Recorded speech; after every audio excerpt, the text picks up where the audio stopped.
Hi guys. Tonight we explore a land that feels both ancient and strangely present, a place where the past never fully disappears, only settles quietly beneath your feet like layers of dust and memory. You find yourself standing on a vast plateau, the air dry and cool as the wind moves gently across open hills. The ground beneath you is firm, uneven, marked by time in ways that are easy to overlook unless you pause and really pay attention. So before you get comfortable, take a moment to like the video and subscribe, but only if you genuinely enjoy what I do here. And if you feel like it, let me know where you're listening from and what time it is for you right now. There is something quietly comforting in knowing that people all around the world are sharing this same slow journey through history. Now dim the lights, and you begin to walk forward into a time long before the word Persia exists. The landscape stretches endlessly around you. Low mountains rise in the distance, their shapes softened by wind and age. Sparse grasses move in quiet waves, and the scent of dry earth lingers in the air. It is a place that demands patience. Summers here can be harsh and unrelenting, while winters bring a biting cold that settles deep into the bones. Yet even in this challenging environment, people live, adapt, and slowly begin to shape something enduring. A mainstream historical understanding tells us that this region, often called the Iranian plateau, has been inhabited for thousands of years. Early communities here are not yet empires or kingdoms, but small groups of people learning how to survive between desert and mountain. They build simple homes from mud and stone cluster together for protection and rely on seasonal rhythms that dictate nearly every aspect of their lives. You notice one such settlement ahead. Smoke rises faintly from low structures, and as you approach, you hear the quiet sounds of daily life. The soft murmur of voices, the crackle of fire, the steady rhythm of tools working against wood and earth. There is no urgency here, only a careful balance between effort and rest. Inside these early communities, life is structured but simple. Families work together to grow crops where the land allows it. Wheat and barley begin to take root in small patches of cultivated soil. Animals are kept close not just for food, but for warmth and security. At night, people gather near firelight, sharing stories that help make sense of a world that often feels unpredictable. Yet there is something else here, something less visible but just as important. A growing awareness of identity. Even in these early moments, groups begin to see themselves as distinct from others. Language slowly forms patterns. Traditions begin to repeat. Small differences at first, almost unnoticeable, start to define who belongs and who does not. Some researchers suggest that these early communities were already developing social hierarchies, though, not in the rigid sense seen in later civilizations. Leadership may have been based on experience, strength, or wisdom, rather than formal power. Decisions are likely made collectively, shaped by survival rather than ambition. As you continue walking, you notice a group of travelers moving along a faint path. Their pace is slow but steady, their belongings carried carefully. Movement like this is common. Life on the plateau often requires flexibility. When resources shift or seasons change, people adapt by relocating, forming loose networks that connect distant communities. A lesser-known detail is that long before large empires emerged, this region already plays a quiet role in early trade. Not in the grand sense of caravans crossing continents, but in small exchanges. Tools, materials, and ideas pass between groups, carried by individuals who move between settlements. These early interactions begin to shape a shared cultural space, even if no one yet recognizes it as such. The sky above you begins to change as the day moves on. The light softens, casting long shadows across the land. In this quiet moment, it becomes easier to imagine how time feels here. Not rushed, not measured in precise units, but slow, continuous, almost circular. Archaeologists continue discussing whether the earliest cultural patterns on this plateau developed independently or were influenced by neighbouring regions such as Mesopotamia. The evidence is not always clear. Some tools and farming techniques appear similar, suggesting contact or shared knowledge. Others seem uniquely adapted to this environment shaped by the specific challenge of this land. You kneel for a moment and touch the ground. It is dry, slightly rough, holding the warmth of the sun even as the air cools. It is easy to forget that beneath this surface lies a deep history, layers upon layers of human presence that will eventually give rise to something far larger than these small communities. As night begins to fall, the temperature drops quickly. Fires are lit, their glow flickering softly against the darkness. The sky above becomes filled with stars, clear and endless. Without the distractions of modern life, the night feels vast, almost overwhelming in its silence. You sit near one of the fires and listen. A story is being told, though you cannot fully understand the words. Still, the rhythm is familiar. It is about the land, the seasons, the unseen forces that shape life here. It is about survival, but also about meaning. In moments like this, you begin to sense something important. Long before empires, long before kings and borders, there is already a foundation being built, not in stone or written records, but in habits, beliefs, and shared experiences. The people here do not know that their descendants will one day create one of the most influential civilizations in history. They do not know that this land will be called Persia and later Iran. For them, the future is not a grand narrative. It is simply tomorrow. Another day of work, another night by the fire, another step in a journey that has no clear beginning or end. And yet as you sit in the quiet, watching the flames move gently in the darkness, it becomes clear that something is already taking shape. Something slow, resilient, and deeply connected to the land itself. A continuity that will survive conquest, transformations, and the passing of centuries. You take a slow breath, feeling the cool night air fill your lungs. The world around you is still but not empty.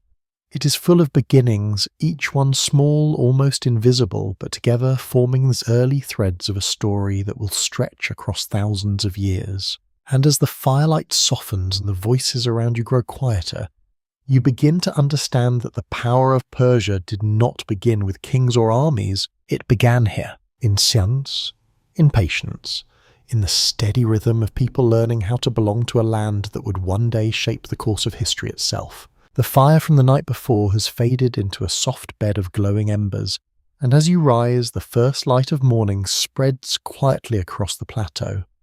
The air feels sharper now, cooler, carrying with it the faint scent of dust and distant grass. You begin walking again, your steps slow and steady, following paths that are not marked by signs, but by memory and repetition. Around you the land feels familiar yet subtly different. The hills stretch wider, the valleys open more gradually, and the presence of people becomes easier to notice. Not in large numbers, but in patterns.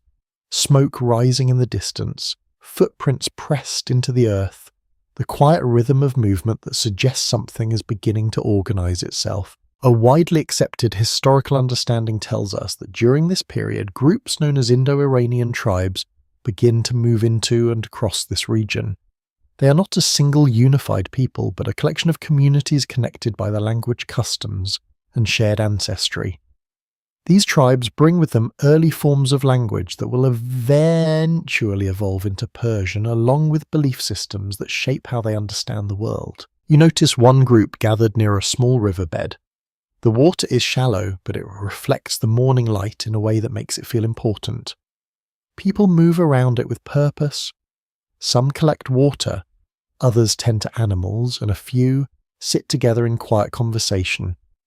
There is a sense of belonging here, not just to each other, but to the place itself. Daily life is still centered around survival, but there is a growing complexity beneath the surface.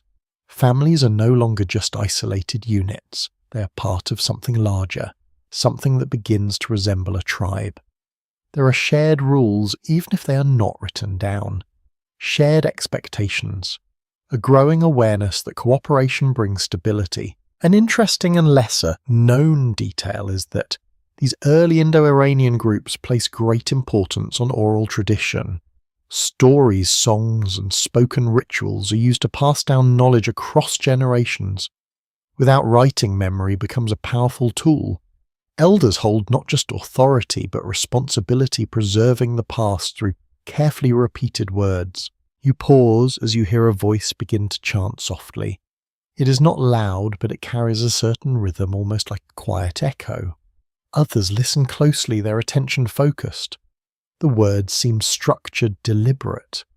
This may be an early form of ritual, a way of connecting with forces that are not fully understood but deeply respected. Some researchers question if these early belief systems can be seen as the distant roots of later religious traditions in Persia, including Zoroastrianism.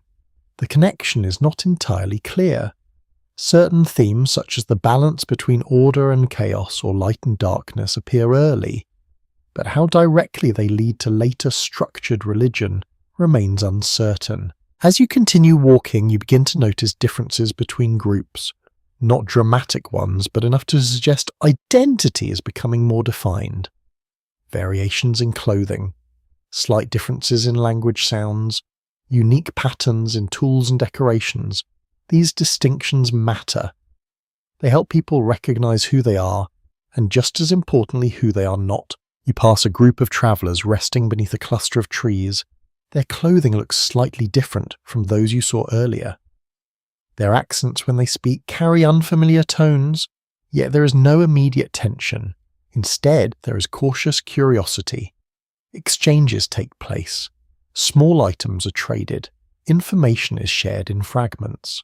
This kind of interaction plays an important role. It allows ideas to move between groups. Techniques for farming, ways of building shelters, methods of working metal or shaping tools.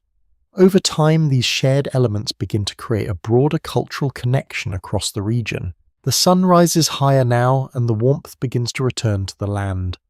The pace of activity increases. You see people working together to repair structures tending to crops, guiding animals along familiar routes. There is a sense of rhythm here, not chaotic, but steady. Each person knows their role, even if that role is not formally defined. Historians still debate whether these early tribal societies were mostly peaceful or frequently in conflict with one another. Evidence suggests both possibilities.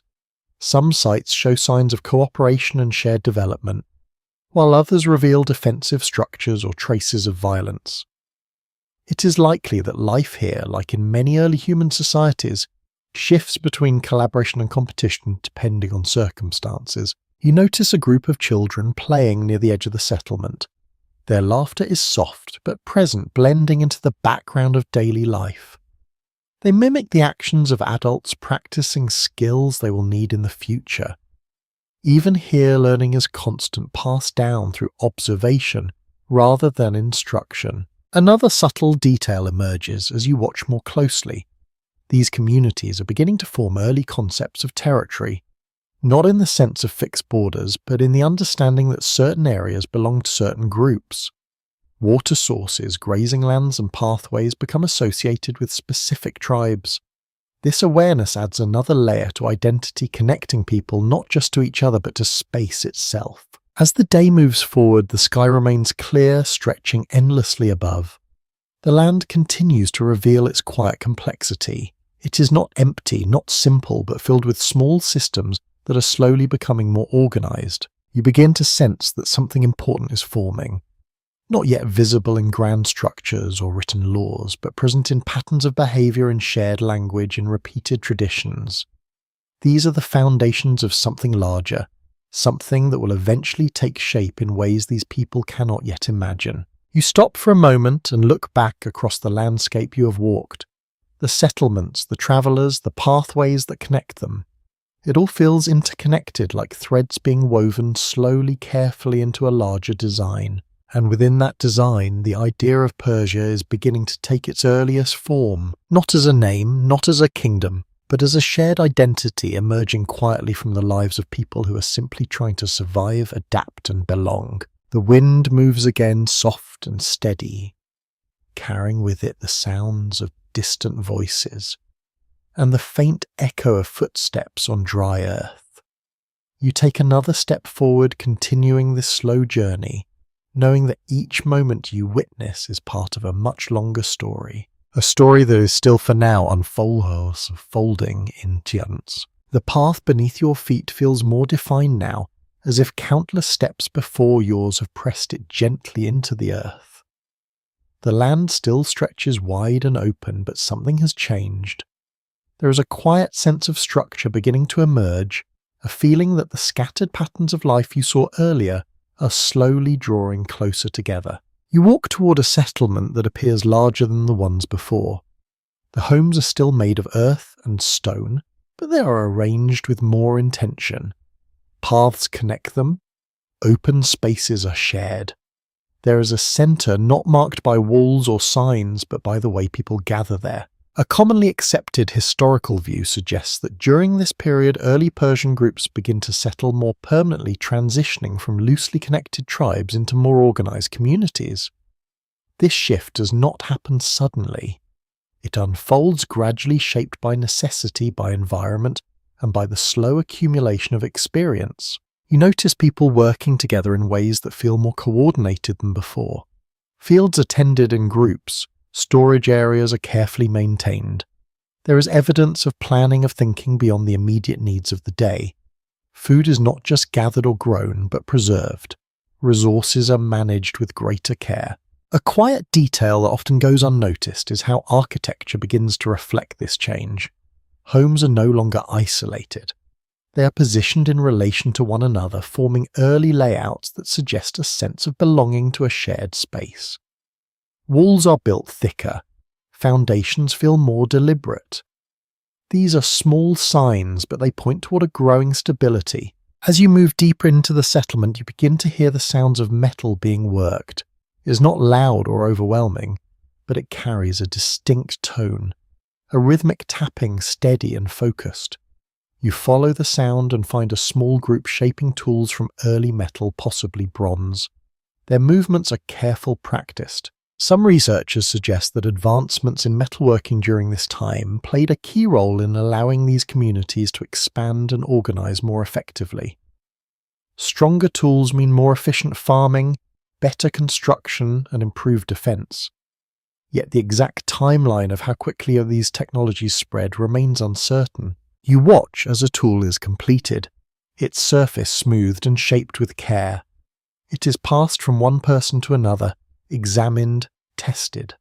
There is pride here, but also practicality. Everything created has a purpose, a role in sustaining life. Nearby, a group of elders sits together in quiet discussion. Their posture is relaxed, but their expressions are thoughtful. People come to them speaking softly, seeking guidance. There are no formal titles, no visible symbols of authority, yet it is clear that their voices carry weight. Scholars remain divided about how leadership functioned in these early Persian communities. Some believe authority was largely communal, with decisions made collectively. Others suggest that certain individuals held more influence, possibly based on lineage, experience, or control of resources. The truth may lie somewhere in between, shifting depending on the needs of each group. You continue walking and notice a structure slightly larger than the others. It's not a palace, not yet, but it stands out. People enter and leave with a sense of purpose. Inside, items are stored in an organized manner. Grains, tools, possibly even early forms of tribute or shared resources. This could be an early sign of centralized storage, a step toward more complex systems of governance. An unusual detail is how symbols begin to appear in subtle ways.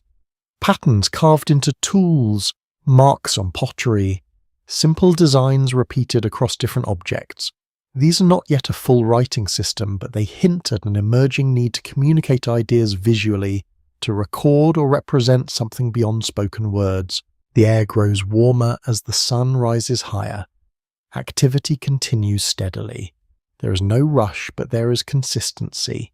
Each person moves with a sense of understanding, as if they know their place within a larger whole. You pause near the edge of the settlement and look outward. Beyond this place, other communities exist, each at a similar stage of development, each forming their own systems, while still connected through shared origins. Archaeologists continue discussing whether these early settlements can be considered the true beginnings of Persian civilization, or if that identity only emerges later, with more defined political structures. The boundaries are not clear. History at this stage does not follow sharp lines.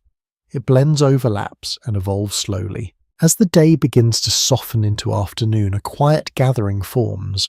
People come together in an open space. There is no clear signal, but the movement feels intentional. Someone begins to speak, others listen. The tone is calm, measured. Perhaps decisions are being made, perhaps stories are being shared, perhaps both. You sit at the edge of this gathering observing. There is a sense of unity here, not forced but developed over time.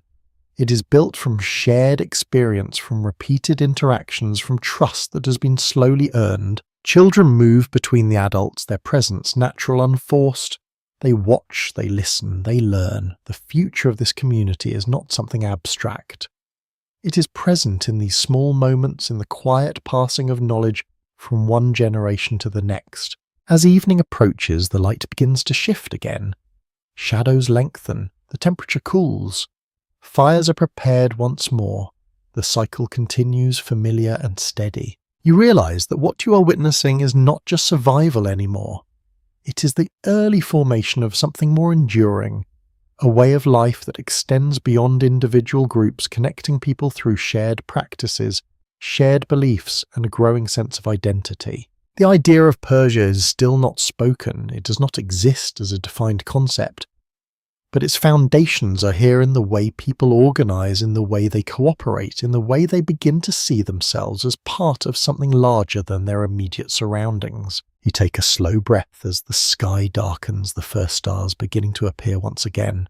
The sounds of the settlement soften, blending into the quiet of night. And as you sit there watching the firelight flicker against the walls of these earlier homes, it becomes clear that power in its earliest form is not loud or visible. It grows slowly, in shared effort, in quiet decisions, in the steady building of a world that will one day be known by a name that does not yet exist. The morning light feels different as you move forward again, softer somehow, as if the land itself is beginning to carry a deeper sense of direction. The paths are no longer just worn trails between settlements. They feel connected, intentional, like threads being drawn together into something larger. You follow one of these paths as it leads you toward a wider valley. The air is warmer here and the ground beneath your feet feels more compact, shaped by frequent passage. In the distance you notice movement. Not scattered groups this time, but something more organized. Lines of people, animals, and supplies moving with purpose. You step closer and slowly the shape of something new begins to emerge. A figure stands at the center of this movement. Not elevated, not distant, but clearly recognized.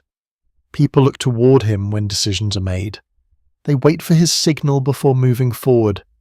There is no crown, no throne, yet his presence carries a quiet authority. This is the kind of moment that later generations will associate with the rise of leaders who change the course of history. A widely accepted historical understanding points to figures like Cyrus the Great as central to the formation of what becomes the Persian Empire. Though you are still in the early stages of this transformation, you can begin to sense how such leadership might take shape. You watch as disputes are settled calmly, voices remain low measured. There is no chaos, only negotiation. The leader listens, considers and responds. Not with force, but with clarity. This is not dominance in the way we often imagine it. It is coordination. A lesser-known detail about early Persian leadership traditions is how much they may have relied on consensus rather than an absolute command. While later empires would formalize power structures, early leaders likely depended on the support and trust of those around them. Authority was something that had to be maintained, not simply declared. You walk alongside the moving group, now feeling the rhythm of their pace. Supplies are carried carefully. Animals are guided with quiet precision. There is no rush, yet everything moves forward. As the day progresses, you begin to see signs of something larger taking shape. Settlements that once stood alone are now connected through regular contact. Resources are shared more efficiently. Information travels faster. The sense of isolation you felt earlier is beginning to fade. Some researchers question how quickly this transition from loosely organized tribes to structured leadership actually occurred. The evidence is fragmented. Archaeological findings suggest gradual development, while later historical accounts often present these changes as more sudden. The truth likely lies somewhere between, shaped by both necessity and opportunity. You pause near a cluster of workers who are building something more substantial than anything you have seen so far. The structure is larger, its foundation carefully laid. It is not just a home, it feels like a place meant for gathering, for planning, for coordinating. This shift towards shared spaces is subtle but significant. It suggests that decisions are no longer made only within small family units, but within a broader community. The idea of collective identity is strengthening. A quiet and often overlooked detail is how communication evolves during this time. Not just in spoken language, but in gestures, signals, and repeated actions. People begin to understand each other more quickly, more efficiently. This shared understanding allows larger groups to function without constant confusion. The sun moves slowly across the sky, and as it does, you begin to notice something else. A sense of direction that extends beyond the immediate. People are not just reacting to their environment anymore. They are planning ahead, preparing for seasons that have not yet arrived, thinking about futures that extend beyond their own lifetimes. You walk toward the edge of the valley and look back. The movement of people, the construction, the quiet coordination. It all feels connected like parts of a system that is beginning to organize itself on a much larger scale. Experts continue to explore whether the emergence of strong leaders like Cyrus was the result of individual brilliance or the natural outcome of these growing social structures. Was it one person who shaped the system or a system that made such leadership possible? The question remains open. As evening approaches, the activity begins to slow. Fires are prepared once more, their light spreading gently across the gathering. The leader sits among the others, not apart from them. There is conversation, quiet and steady. Decisions are made not through commands, but through agreement. You sit nearby listening without fully understanding the words, but sensing the meaning. There is trust here, not absolute, not unquestioned, but present. It is enough to hold this growing structure together. The air cools and the sky begins to fill with stars once again. The same sky you saw earlier, unchanged, yet now it feels different, because below it something new is forming. You realize that power in this moment does not look like control or domination. It looks like connection, like the ability to bring people together, to align their efforts to move in the same direction without forcing them. And as you watch the firelight reflect in the eyes of those gathered, you begin to understand how a figure like Cyrus the Great could emerge from a world like this, not as an outsider, but as a natural extension of it, a response to a land and a people who are already quietly preparing for something greater. The night settles gently around you, and the sounds of conversation soften into stillness. The journey continues, but now it carries a new weight. Because the idea of Persia is no longer just forming, it is beginning to move. The movement continues as morning returns, but now it carries a steadiness that feels almost deliberate, as if the land itself has begun to organize the lives upon it. You walk alongside expanding settlements that no longer feel temporary. Structures are stronger. Paths are clearer. There is a quiet sense that something enduring is being built. The air is warm, touched by sunlight that spreads across wide plains and distant hills. You notice more people now, not just within single communities, but moving between them. Messengers, traders, families. The spaces between settlements are no longer empty. They are becoming corridors of connection. As you move forward, the scale of life begins to shift. A commonly recognized moment in history tells us that the Persian Empire under rulers like Cyrus and those who followed him becomes one of the first empires to unite vast and diverse territories under a single system of governance. But what makes this empire unusual is not just its size, it is the way it chooses to manage difference. You begin to see this in small details. You pass through a settlement where the clothing looks unfamiliar. The patterns, the colours, even the way people carry themselves feels slightly different from what you have seen before. And yet there is no visible tension. Trade continues. Conversations flow. Life moves forward. In many early empires, expansion often meant imposing one culture over others. But here something different seems to be taking place. Local customs are not erased. Languages are not silenced. Instead, they are allowed to continue existing within a larger framework that connects them. This approach becomes one of the defining characteristics of Persian rule. An interesting and less widely discussed detail is how the empire may have encouraged local governance in many regions. Instead of replacing existing systems entirely, Persian leaders often worked through them, allowing local authorities to maintain a degree of control as long as they remained loyal to the broader structure. You walk through a marketplace that feels alive but not chaotic. Goods from different regions are laid out carefully. Textiles, tools, food, small crafted items. You hear multiple languages spoken blending together in a way that feels natural rather than forced. This is not just trade, it is exchange in a deeper sense. Ideas, traditions, and ways of thinking move alongside physical goods. As you observe more closely, you notice how order is maintained. There are people who oversee transactions, who help resolve disputes, who ensure that exchanges remain fair. There is no visible display of force, yet there is structure. Some researchers suggest that this balance between flexibility and control is one of the reasons the Persian Empire is able to expand so effectively. It does not rely solely on domination, it builds cooperation. You continue walking and come across a group preparing for a journey. Their supplies are carefully organized, routes are discussed. There is a sense that travel itself is becoming more predictable, more reliable. A subtle but important detail is how knowledge of distance and direction improves during this time. Paths that were once uncertain become established routes. Travelers begin to rely on shared understanding of geography, turning isolated journeys into repeatable connections. As the day moves on, you begin to feel the scale of this growing system. It stretches beyond what you can see, beyond the horizon. Each settlement, each group, each path is part of something larger, yet it does not feel overwhelming. It feels balanced. Specialists continue to examine how such a large empire could maintain stability across vast distances without the modern tools of communication we rely on today.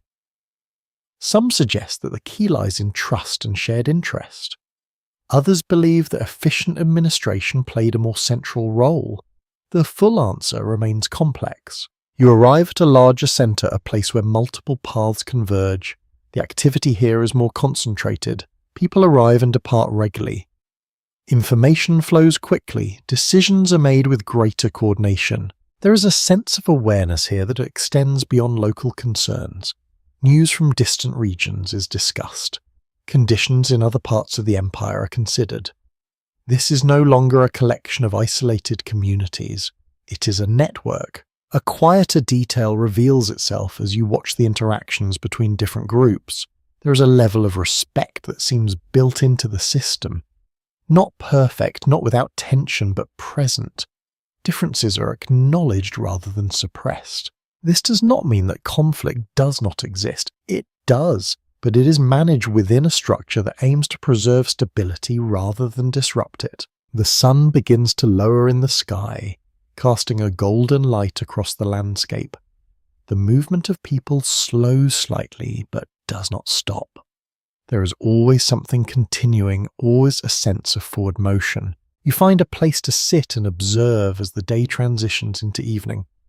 Fires are lit once more, their glow reflecting off faces that come from many different backgrounds yet now share a common connection. You realize that what you are witnessing is not just the growth of an empire, it's the creation of a system that understands the value of diversity, not as something to eliminate, but as something to integrate. And this becomes a form of power that is quieter, but in many ways more enduring.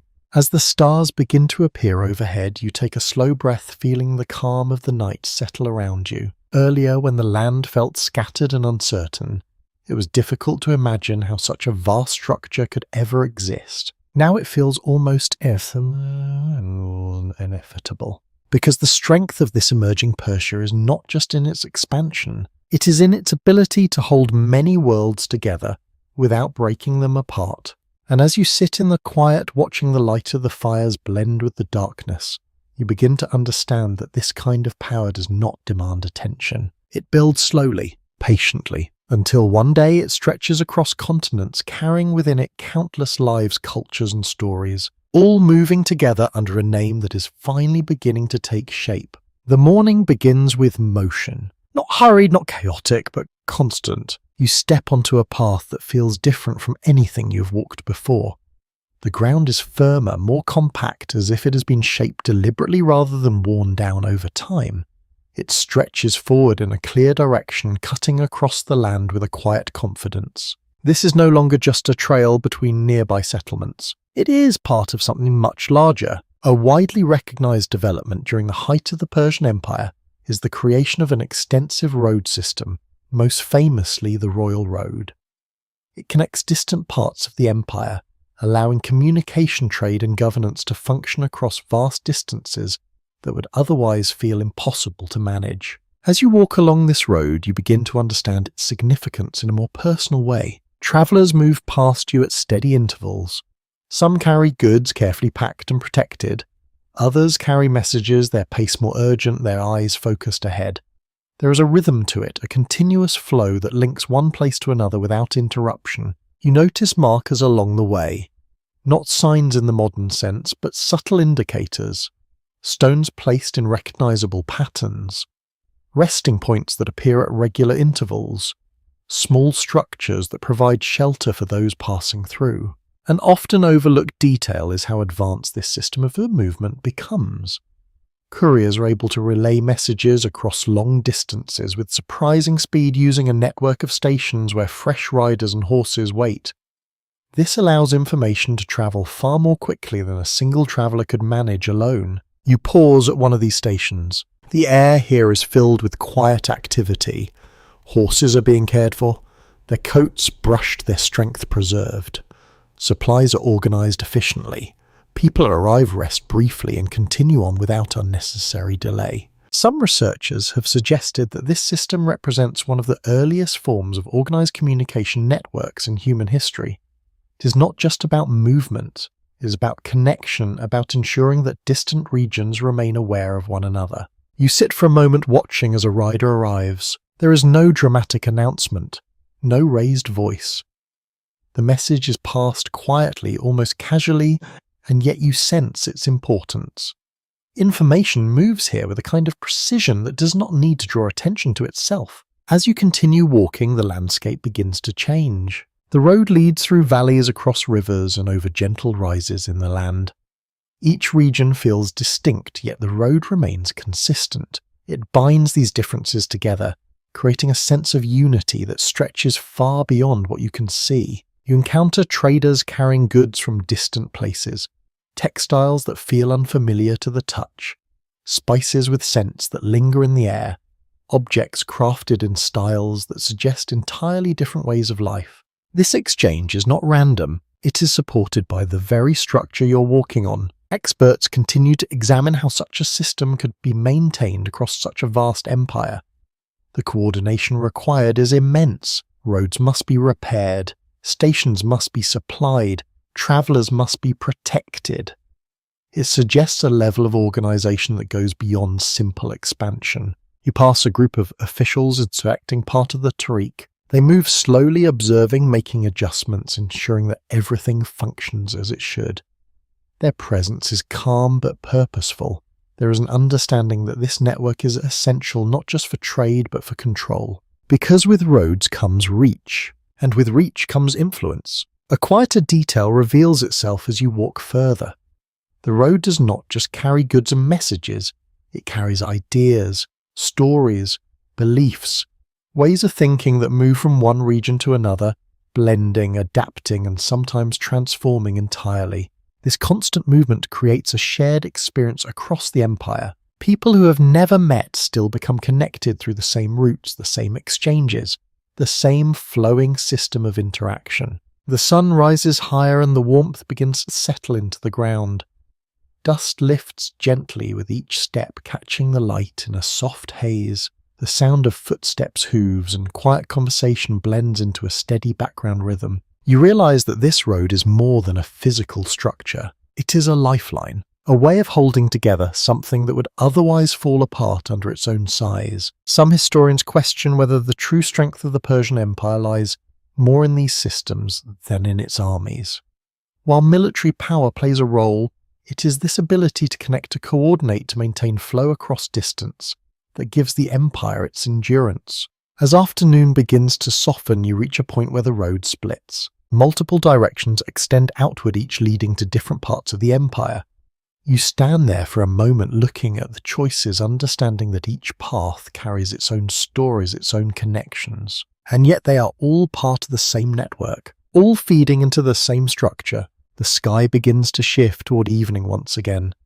The light softens and the movement along the road slows slightly, though it never truly stops. You step aside and sit near the edge of the path, watching as travellers continue their journeys. There is something calming about it. The consistency, the predictability, the quiet assurance that no matter how far the empire stretches, there is always a way to move through it. Earlier, when you first stepped onto the plateau, everything felt scattered, uncertain. Now it feels connected. Deliberately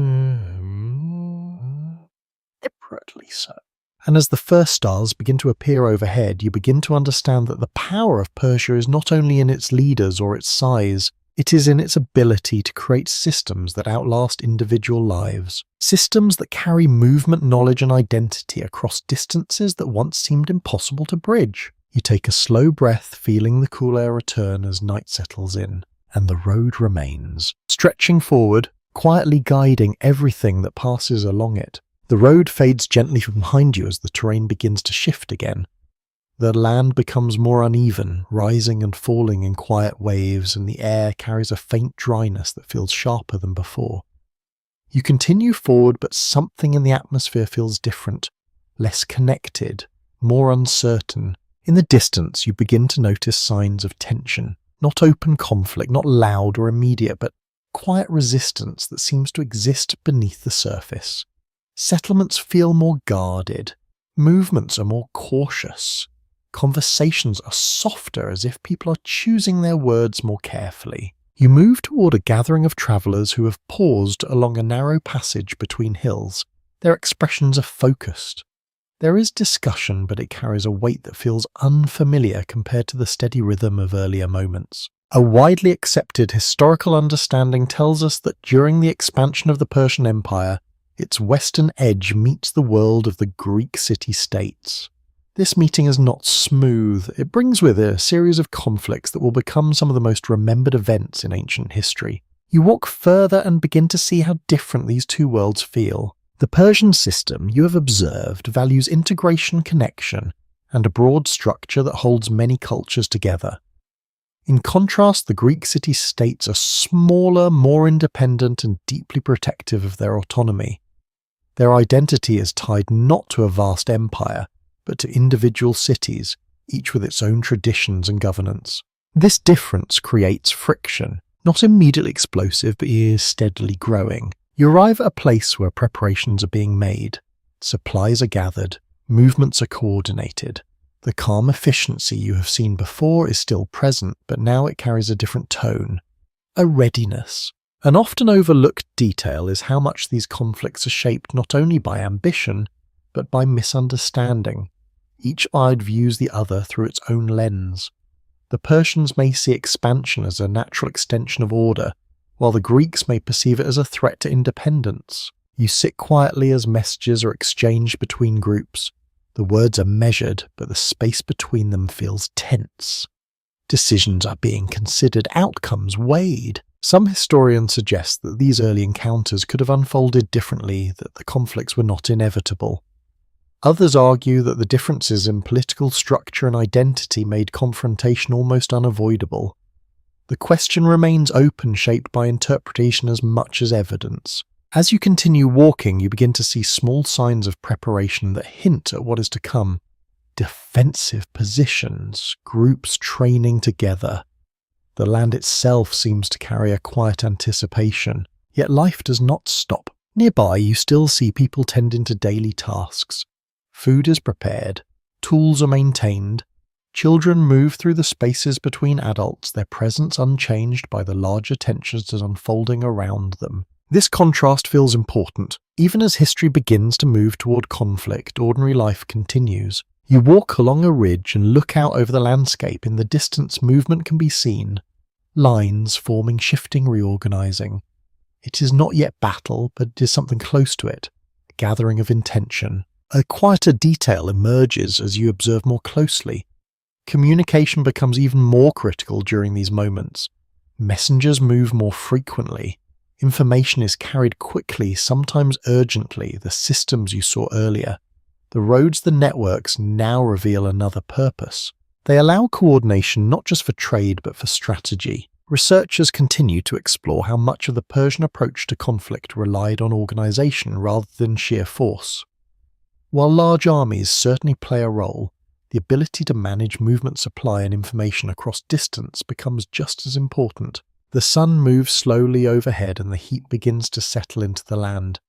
The air feels heavier now, as if holding something unspoken. You sit for a moment watching as a group prepares to move forward.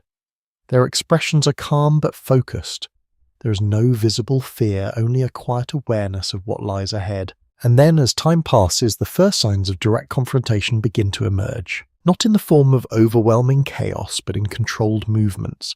Lines advancing, positions held, the sound of activity increasing though, still distant enough to feel muted. You do not move closer. Instead, you remain where you're observing from a distance. Because what matters here is not the details of conflict, but the shift it represents. For the first time, the expanding world of Persia meets a boundary that does not easily yield. A different way of organizing life. A different understanding of power. As evening approaches, the light begins to soften, casting long shadows across the land. The movement's slow, not because the tension is but because the day itself is ending. You notice that even in this moment there is no clear resolution. Only confusion.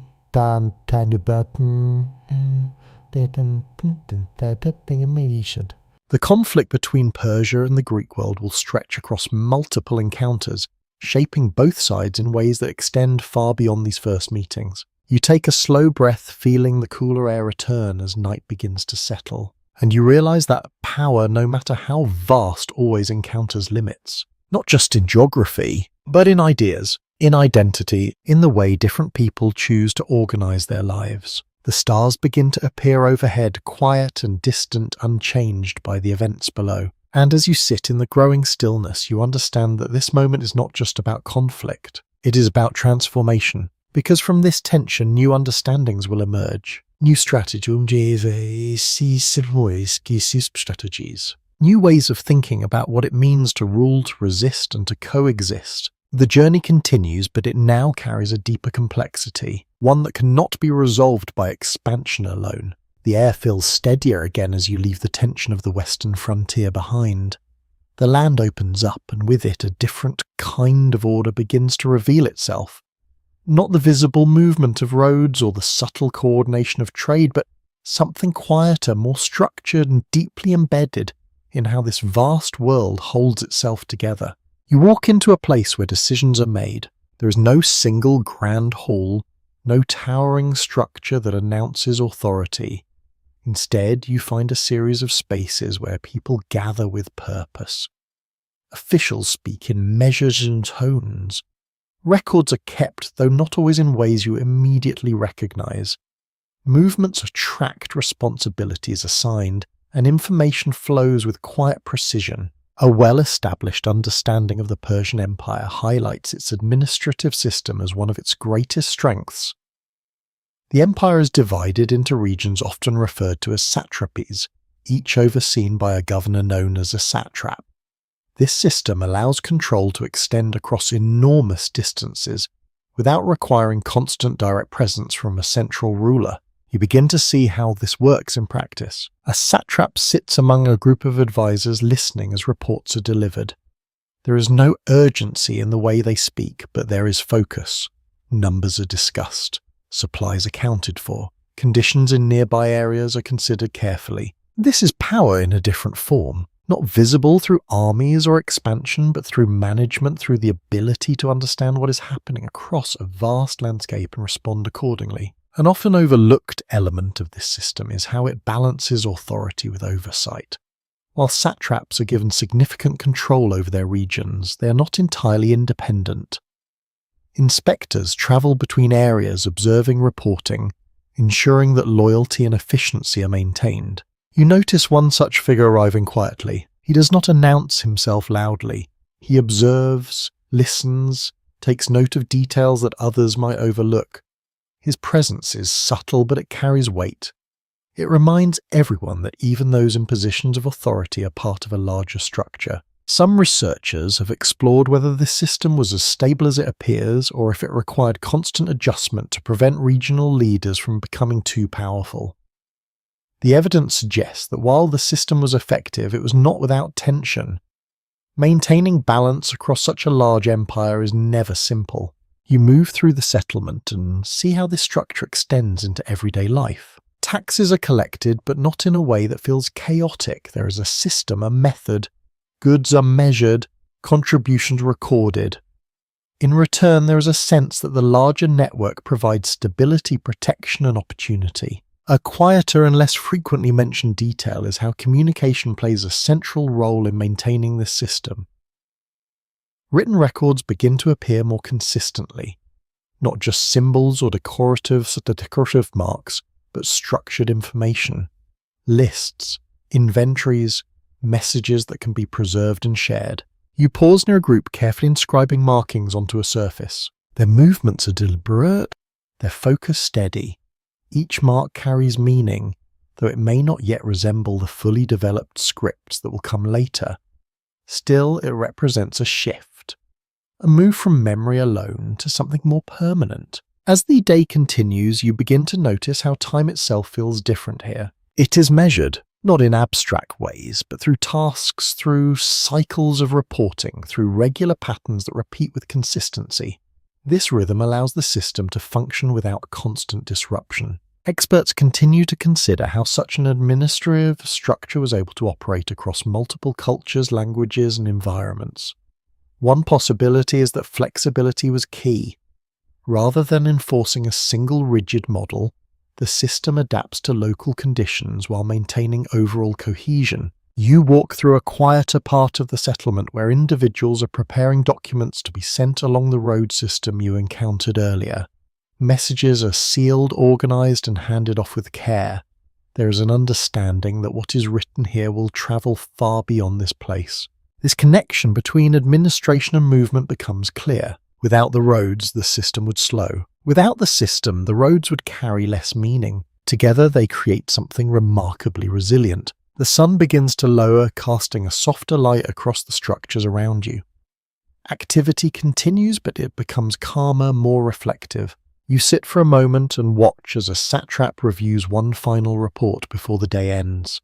There is no dramatic gesture, no visible display of power, only quiet attention. And in that quiet, you begin to understand something important. The strength of Persia is not only in its expansion or its ability to connect distant lands. It is in its ability to organize, to create systems that allow complexity to function smoothly, to turn vastness into something manageable. As evening settles, the sounds of the settlement soften. Voices lower, movement slow, the structure remains even as activity fades. You take a slow breath, feeling the calm return as the first stars begin to appear. Earlier, you saw how people connected through roads and trade. Now you see how they remain connected through structure and governance. And together, these elements form a kind of invisible framework, one that supports everything else. The journey continues, but now it carries a deeper understanding that behind every empire, beyond the visible moments of history, there are systems quietly holding everything in place. Systems that once built shape the course of events for generations to come. The structure you have just observed does not remain confined to officials and records.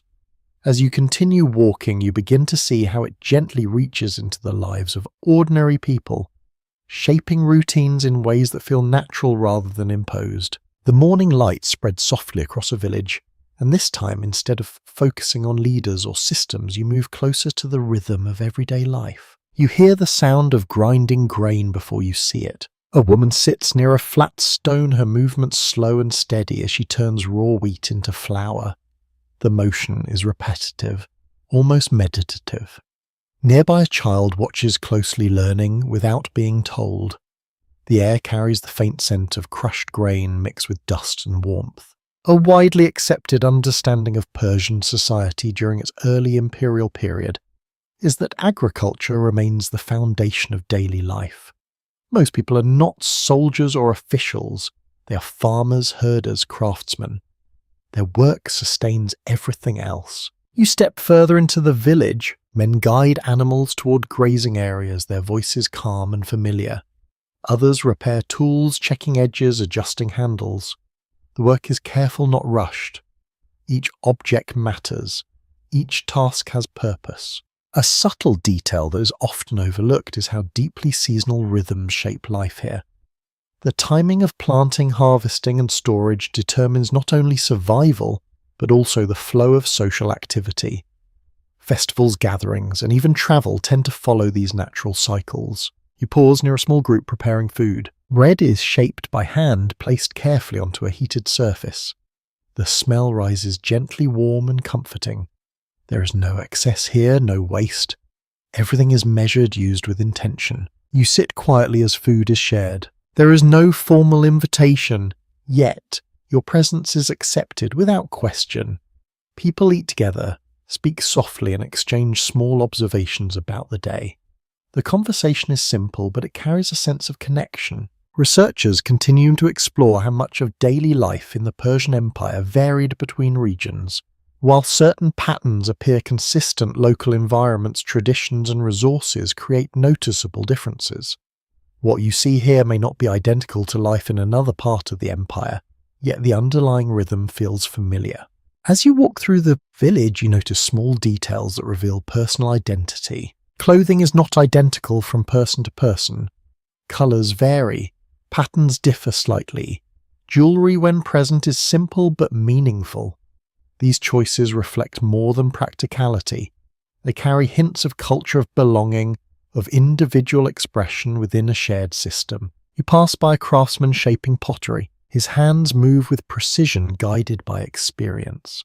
The clay turns slowly, forming a vessel that will be used for storage, for transport, or for daily use. Each piece is slightly different, yet all follow a recognizable style. An interesting detail is how craftsmanship often passes through families. Skills are learned over time, refined through repetition, and preserved across generations. There are no formal schools, but knowledge is carefully maintained. You continue walking and hear music in the distance. It is soft, played on simple instruments, but it carries a steady rhythm. A small group has gathered not for a formal event, but for a moment of shared experience. The music blends with the sounds of the village, becoming part of the environment itself. Some specialists suggest that music and storytelling play a crucial role in maintaining social cohesion. They provide a way to share history, to reinforce values, and to create a sense of continuity across generations. You sit for a moment listening. The melody is simple, but it lingers. Children move around the gathering, their energy lighter than the steady pace of the adults. They laugh, play, and occasionally imitate what they see. Even here, learning continues through observation, through participation. As the day progresses, the sun rises higher and the warmth settles into the ground. Work continues, but there are pauses, moments of rest. People sit in shaded areas, drink water, and speak quietly. You begin to notice how balance is maintained. Work and rest, individual effort and shared responsibility, tradition and adaptation. Scholars continue to examine how such balance is sustained over long periods, especially within a large empire. It suggests that stability is not only enforced from above, but supported from within through everyday practices that reinforce order without requiring constant control. You walk toward the edge of the village as the afternoon begins to soften. Beyond the settlement fields stretch outward, carefully maintained. Water is directed through simple channels, guiding it where it is needed. The land itself reflects human effort shaped gradually over time. A quieter observation emerges as you stand there. The people here are not thinking about empire. They are thinking about tomorrow, about the next harvest, about their family, about their families. And yet their lives are deeply connected to something much larger. The systems you saw earlier, the roads, the administration, the broader structure, all depend on this, on these daily routines, on this steady, consistent effort. As evening approaches, the light becomes softer, casting a warm glow across the village. Fires are prepared once again. The cycle continues, familiar and comforting. You sit near one of the fires, watching as the day gently comes to an end. The conversation is quiet, the atmosphere calm, and in this moment you begin to understand something essential. The power of Persia is not only built in grand decisions or large systems, it is sustained here, in the quiet repetition of daily life, in the hands that prepare food, shape tools, guide animals, and teach the next generation. Without this, nothing else would hold. The stars begin to appear one by one as the sky deepens into night. And as you sit in the soft glow of firelight, you feel the steady rhythm of life continuing around you, unnoticed by history, yet essential to everything it becomes. The night fades slowly, and with it the quiet warmth of the village fire gives way to a cooler, more uncertain morning. You rise and continue forward, but something in the air feels different again, less stable, less certain, as if the steady rhythm you have come to recognize is beginning to shift. The land stretches out before you, familiar yet altered. You walk along a path that once felt part of a connected system but now shows subtle signs of strain. Your movement is less frequent. Some routes feel quieter, others carry a different kind of urgency, one that is harder to define. In the distance, you see structures that appear damaged, not completely destroyed, but changed. Walls partially broken, spaces left empty, life continues, but it feels interrupted. A widely accepted historical understanding tells us that the Persian Empire, despite its strength and organization, eventually faces a force that reshapes everything. The arrival of Alexander of Macedon, known later as Alexander the Great, marks a turning point that brings the Achaemenid Empire to an end. You walk toward a larger settlement that once would have been full of steady activity. Now the movement is uneven.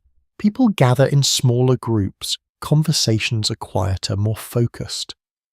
There is awareness here, a shared understanding that something significant is unfolding. You notice travellers arriving with the news. Their pace is quicker than before, their expressions more serious.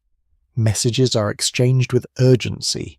Information travels, but it no longer carries the calm consistency you observed along the great roads. Now it feels reactive. A lesser-known detail about this period is how quickly the balance of power shifts once Alexander's campaigns begin. While the Persian Empire is vast and deeply structured, its size also creates challenges. Coordinating defense across such distances becomes difficult, especially when faced with a fast-moving and highly focused force. You continue walking and begin to sense how this change affects ordinary life. Fields are still tended, but with less certainty.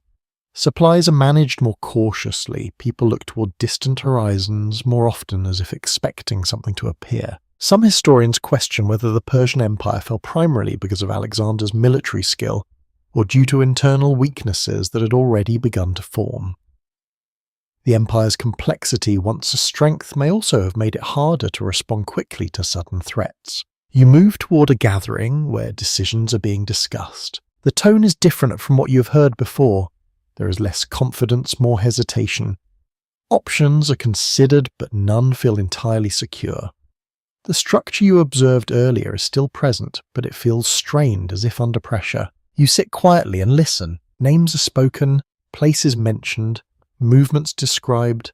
There is an attempt to maintain order, but the scale of the situation makes everything more difficult. As the day progresses, you begin to notice signs of transition rather than complete collapse. Life does not stop. It adjusts. A quieter detail emerges in how people begin to adapt quickly to changing conditions. Routes are altered, supplies are hidden or redistributed. Communities rely more heavily on local decisions rather than waiting for direction from distant authorities. You walk through an area where new figures have begun to appear. Their clothing is different. Their language carries unfamiliar sounds. Their presence is noticeable but not overwhelming. This is not an immediate replacement of one system with another, but a gradual shift. Some researchers suggest that Alexander's approach to conquest includes not only military action, but also the integration of local structures. Instead of removing everything that existed before, elements of Persian administration and culture continue to function, blending with new influences. You pause near a group observing this change. Their expressions are not only concerned, but also curious. There is uncertainty, but also an awareness that the world is transforming in ways that cannot be easily reversed. The sun moves across the sky and the warmth returns, though it feels less comforting than before. You begin to understand that this moment is not just about the fall of an empire, it's about the transition between worlds. The system that once connected vast regions is not disappearing entirely, but it is being reshaped, redefined under new leadership and new perspectives. Scholars remain divided about how much of Persian culture was preserved during this transition, and how much was altered or lost. Evidence suggests a complex blending rather than a simple replacement, but the full extent of that process is still being explored. As afternoon fades into evening, the activity around you becomes quieter. People gather again as they always have, but the conversations carry a different tone. There is reflection now, adjustment, a sense of looking forward even without clear answers. You sit near the edge of the settlement and watch as the light softens. The structures still stand, the land remains the same. The routines continue though altered, and in this quiet moment you begin to understand something important. Even as empires fall, the deeper patterns of life do not vanish. They shift, they adapt, they continue beneath the surface of visible change. The stars begin to appear once more steady and unchanged above a world that feels less certain below. You take a slow breath, feeling the cool air settle around you. Earlier everything felt stable, connected, predictable. Now it feels open, uncertain, yet still moving forward. And as you sit in this growing stillness, you realize that the fall of Persia is not the end of its story. It is the beginning of something new, a transformation that will carry its influence into forms that are not yet fully visible. The journey continues, but now it moves through a world in transition. The air carries a different stillness now. Not the quiet stability you felt before, but something softer, more uncertain, like a world learning to exist in a new shape. You continue walking and the land feels familiar yet subtly altered, as if the past and present are beginning to overlap. The structures remain, the roads still stretch across the terrain, but the patterns of life have shifted.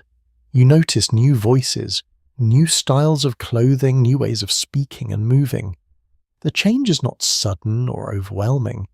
It settles gradually like a new layer resting over what came before. You walk into a settlement where two worlds seem to meet. People gather in familiar spaces, but their interactions feel slightly different. Some speak in tones you recognize, while others use words that sound unfamiliar. Gestures vary. Traditions continue, but they begin to blend. A widely recognized development during this period is the emergence of the Hellenistic world following the campaigns of Alexander. Greek influence spreads across former Persian territories, bringing new ideas, art forms and systems of thought.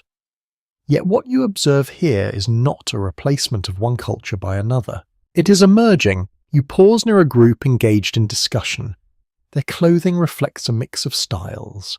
Some garments follow patterns you have seen before on the plateau, while others carry designs more commonly associated with Greek regions. This blending is not forced. It grows naturally through daily interaction. A quieter and often overlooked detail is how language begins to shift during this time. Multiple languages coexist, influencing one another. Words are borrowed, adapted, and reshaped. Communication becomes more flexible, reflecting the diversity of the environment. You listen closely and notice how people adjust their speech depending on who they are speaking to. It is subtle, almost instinctive. A shared understanding begins to form not through uniformity but through adaptation. Some researchers question how deeply Greek influence penetrates into everyday life across all regions. While cities may show clear signs of change, more rural areas likely retain stronger elements of earlier Persian traditions. The extent of cultural blending varies depending on location and context. You continue walking and come across a space where art is being created. The figures carved or painted here feel different from what you saw earlier. There is a new attention to human form, to proportion, to detail. Yet the themes still carry echoes of older beliefs and stories. This combination creates something unique. Not entirely Persian, not entirely Greek, but something in between. You sit nearby and observe as an artist works carefully shaping an image that reflects both influences. The movements are deliberate, thoughtful. It is clear that creation itself is part of this process of blending. Another subtle detail emerges in the way knowledge is shared. Texts begin to appear more frequently, and while oral tradition remains important, written communication takes on a larger role. Ideas can now travel not only through memory and speech, but through recorded words. This allows concepts to move across greater distances and persist beyond individual lifetimes. Specialists continue to examine how this shift toward written knowledge affects cultural continuity. Some suggest it strengthens preservation, while others believe it may gradually alter the way traditions are remembered and interpreted. You walk through a marketplace that feels more diverse than anything you have seen before. Goods from distant regions are displayed side by side. The variety is striking. Objects that once seemed foreign now feel more familiar. Exchange is deeper not just in material goods but in ideas and practices. You notice how people navigate this diversity with ease. There is no single dominant way of being. Instead, there is flexibility, a willingness to adapt to incorporate new elements while maintaining a sense of identity. As the day progresses, you begin to sense that this period is not defined by clear boundaries. It is fluid, changing, constantly adjusting. Archaeologists continue discussing whether this blending represents a loss of original Persian identity or an evolution of it. The evidence suggests that rather than disappearing, Persian culture adapts, absorbing influences while retaining core elements that continue to shape its future. You walk toward the edge of the settlement and look out across the landscape. The roads are still there, the structures still stand, but the meaning of these things has expanded. They now carry not only the legacy of Persia, but the influence of a broader world. As evening approaches, the light softens once again, casting gentle shadows across the ground. People gather, as they always have, but the conversations now carry layers of perspective that did not exist before. You sit quietly among them listening. There is continuity here, but also transformation, and in that balance you begin to understand something essential. The power of Persia does not disappear with conquest. It changes form. It adapts to new conditions. It continues beneath the surface, shaping the world in ways that are not always immediately visible. The sky darkens and the first stars begin to appear. You take a slow breath, feeling the calm return. Earlier, everything felt rooted in a single identity, slowly growing stronger. Now that identity is expanding, becoming more complex, more layered, and as you sit in the quiet, you realize that history does not move in straight lines. It blends. It overlaps. It reshapes itself. The journey continues, carrying you deeper into a world where the boundaries between past and present become increasingly difficult to separate. The air grows warmer as you continue forward, carrying with it a sense that the blending you just witnessed is beginning to settle into something more defined. The world no longer feels uncertain in the same way. Instead, it feels as though it is reorganizing itself, slowly finding a new balance.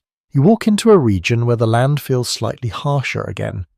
The soil is drier, the vegetation more sparse, and the horizon stretches wide without interruption. Yet despite the challenging environment, there is movement here. Purposeful, steady movement. Groups travel across the land with quiet confidence. They know where they are going. They know how to survive here. A broadly accepted historical interpretation tells us that after the fragmentation of Alexander's empire, new powers begin to emerge across former Persian territories.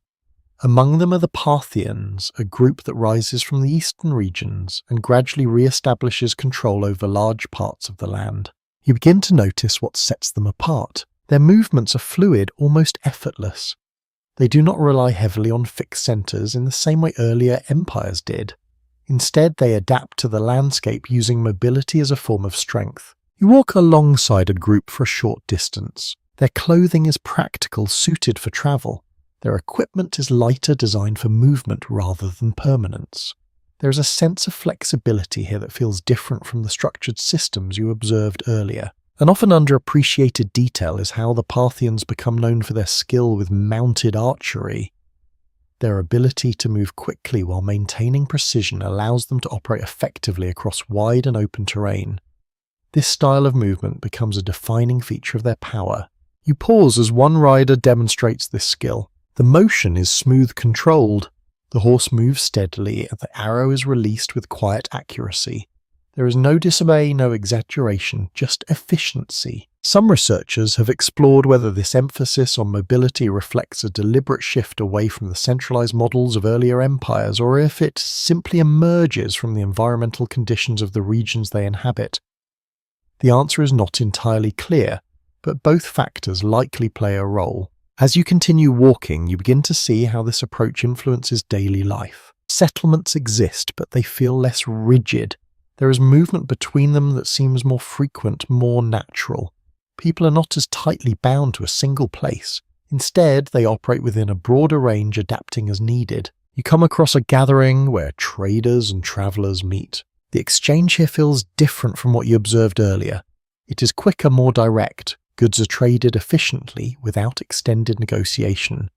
There is a shared understanding that time and movement are valuable. A quieter detail reveals itself in how communication adapts to this way of life. Messages are often carried by individuals who can move quickly across long distances. Information flows, but it does so in a way that reflects the importance of speed and flexibility rather than fixed routes alone. You sit for a moment and watch as a group prepares to depart. There is no long preparation, no extended pause. They gather what they need, check their equipment and move. The rhythm of life here is more dynamic, less tied to a single location. Archaeologists continue to examine how much of the earlier Persian administrative structure persists during this period. While some elements remain, they are often adapted to fit a more mobile and decentralized system. The result is not a complete departure from the past, but a reconfiguration of it. As this day progresses, the sun remains strong, casting a bright light across the open land. The environment feels vast, almost endless, yet the people moving through it appear entirely at ease. You begin to understand that power here is not defined by stillness. It is defined by movement. By the ability to respond quickly, to adapt, to remain flexible in a world that does not always offer stability. You walk toward a slightly larger settlement and notice that while it serves as a point of gathering, it does not dominate the surrounding area. It functions more as a node within a network rather than a central authority controlling everything around it. This creates a different kind of balance, one that relies less on rigid structure and more on relationships, on shared understanding, on the ability to coordinate without constant oversight. As afternoon begins to soften, the pace of activity slows slightly but never fully stops. People continue to move. Trade continues. Communication continues. The system remains in motion. You sit on a rise in the land and look out across the wide horizon. Earlier, you saw how Persia built strength through connection and structure. Now you see how that strength can take a different form. Less fixed, more fluid, yet still powerful. The sky begins to shift toward evening, and the light softens once again. The air cools, bringing a sense of calm after the steady movement of the day. You take a slow breath, feeling the quiet settle around you. And in that quiet, you begin to understand something important. The identity of this land is not tied to a single way of organizing power. It evolves. It adapts. It finds new expressions in response to changing conditions. The Parthians do not erase what came before. They reshape it. And as the first stars begin to appear, you realize that the story of Persia is not one of simple rise and fall. It is a continuous transformation. A shifting balance between stability and movement, between structure and adaptation. The journey continues, carrying you into yet another form of this enduring land. The land begins to feel heavier as you move forward, not in weight but in presence. There is a sense that something larger is pressing in from beyond the horizon. The open movement you witnessed before is still there, but now it is intersected by another force. You walk along a familiar route, though it now carries more tension than before. Travellers still pass, but their conversations carry hints of distant events, names of places you have not yet seen, references to encounters that seem to stretch far beyond this land. You begin to hear one name repeated more often: Rome. A commonly accepted historical view holds that the Parthian Empire becomes one of the few powers capable of resisting the expansion of Rome. For centuries, these two worlds face one another across shifting frontiers, neither fully able to dominate the other. You continue walking until you reach a settlement that feels more alert than usual. Movement is steady but watchful. People speak in lower tones. Messengers arrive and depart with greater frequency. You sit near a group discussing recent developments. Their words are measured, but the meaning is clear. There are encounters along distant borders, movements of armies, changes in control over certain regions. Nothing is entirely stable. An interesting and less emphasized detail is how these long periods of rivalry rarely result in complete conquest. Instead, control shifts back and forth, creating a kind of balance. Neither side fully collapses the other, and this ongoing tension shapes both empires over time. You walk further and begin to see how this external pressure influences internal organization. The mobility you observed earlier remains important, but there is also a renewed attention to defense. Settlements are positioned more carefully. Strategic locations are monitored. Movement is not just about trade or travel anymore. It is also about awareness.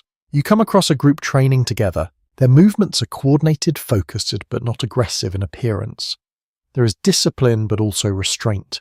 The emphasis seems to be on readiness rather than constant action. Some researchers have explored whether the Parthian approach to dealing with Rome is shaped more by strategy than by direct confrontation.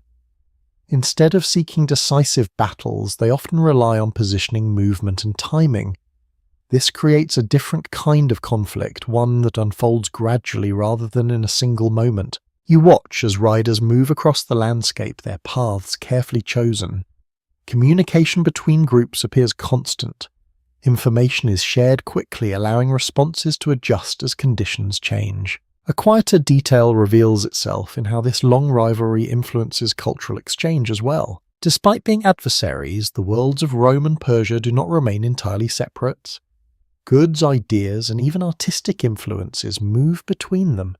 The boundary is not absolute, it is permeable. You pass through a marketplace where this becomes visible. Items from distant western regions appear alongside local goods. Their designs feel different, yet they are integrated into the flow of trade. People examine them with curiosity, sometimes adopting new elements into their own practices. You begin to understand that even in opposition, connection persists. As the day progresses, the heat settles into the land, and the pace of movement slows slightly. Still, the underlying tension remains. It is not overwhelming, but it is constant, like a quiet pressure that never fully disappears. Specialists continue to examine how this extended rivalry shapes the long-term development of both empires. It influences military strategies, economic priorities, and even the way each side understands the other. The interaction is complex, not defined by simple opposition. You walk toward a higher point and look out across the landscape. Somewhere beyond what you can see, another world exists. A world with its own systems, its own identity, its own ambitions. And between these two worlds there is no clear line of separation. Only a shifting space where influence moves back and forth. As afternoon fades into evening, the light softens, casting long shadows across the ground. The activity around you becomes quieter but not relaxed. There is still awareness, still attention. You sit near the edge of the settlement and watch as the sky begins to darken. Fires are lit as they always are, but the conversations carry a different tone now. There is reflection on distant events, on movements that cannot be seen directly but are felt through their effects. You take a slow breath, feeling the cool air return, and in this moment you begin to understand something important. Power is not always about expansion. Sometimes it is about resistance, about maintaining balance, about holding a position over time even when faced with a force that seems equally strong. The stars begin to appear overhead, quiet and steady. Below them, two great worlds continue to exist side by side, neither fully absorbing the other. And in that balance, something lasting is formed. A long interaction that shapes identities, influences decisions, and leaves traces that extend far beyond the immediate moment. You remain still for a while, listening to the quiet sounds of the night. And you realize that the story of Persia is not only about what it builds, but also about what it withstands. The journey continues, carrying you through a world defined not just by growth, but by enduring presence. The land feels steadier again as you move forward, as if the long tension you sensed before has settled into something more contained.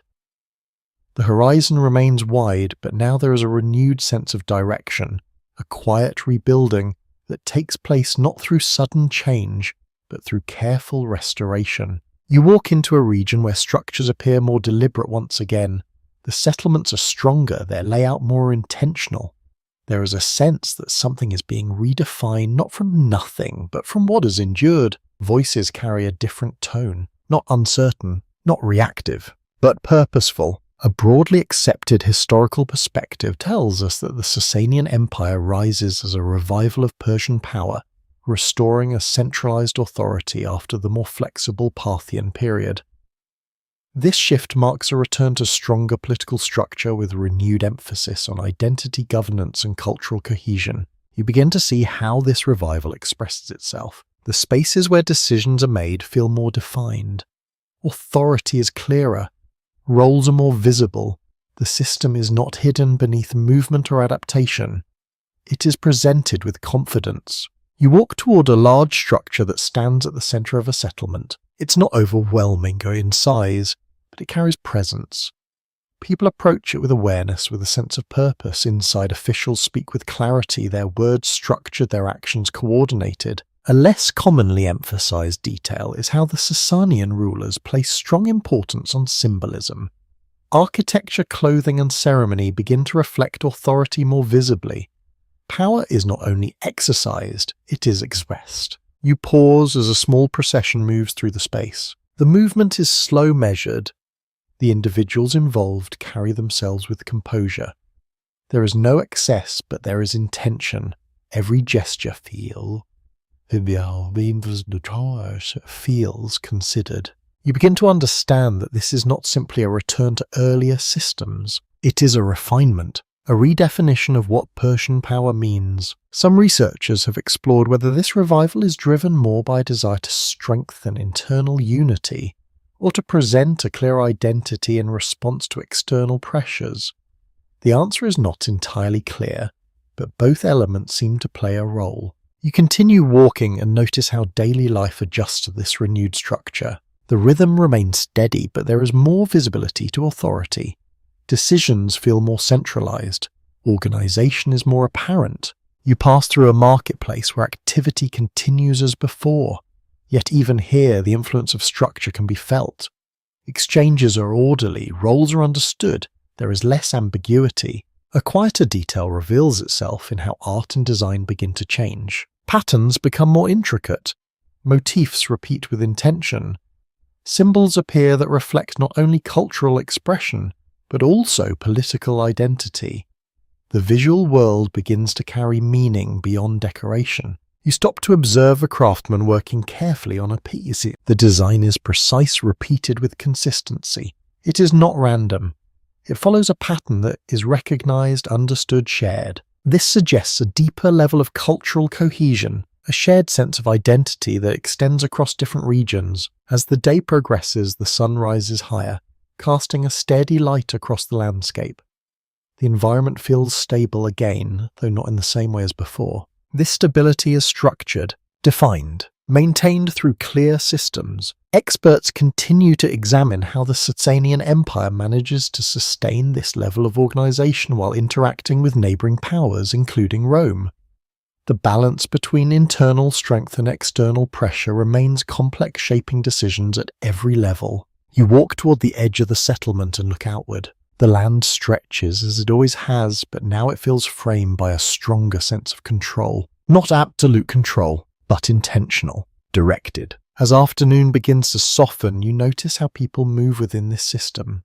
There is less uncertainty, more clarity. Roles are understood, expectations are clear, and yet life remains familiar. People still gather, still share meals, still move through the same cycles of work and rest. The structure does not replace daily life. It organizes it. You sit for a moment and watch as the light begins to change. Shadows lengthen. The air cools. The pace slows slightly, though the sense of order remains. And in this quiet moment, you begin to understand something important. Power can take many forms. It can expand outward, connecting distant lands. It can adapt, becoming fluid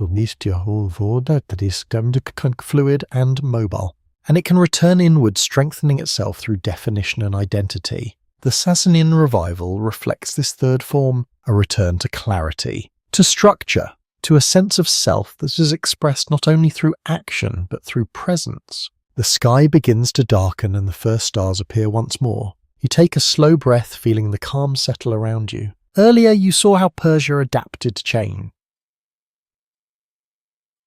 Now you see how it reasserts itself, not by erasing what came before, but by shaping it into something more defined. The journey continues, carrying you through a world that has learned to rebuild, refine, and to express its identity with quiet confidence. The air feels quieter again as you move forward, carrying a kind of stillness that seems deeper than before.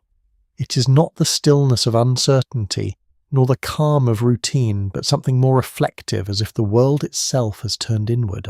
You walk into a space where sound feels softened. Voices are lower, movements are slower. Even the wind seems to pass more gently through the structures around you. At the center of this place, you notice something different. A fire burns steadily, not for warmth alone, but for meaning. A widely recognized element of Sasanian Persia is the central role of Zoroastrianism, a religious tradition that becomes deeply connected to governance, identity, and daily life. It is not separate from the structure you observed earlier.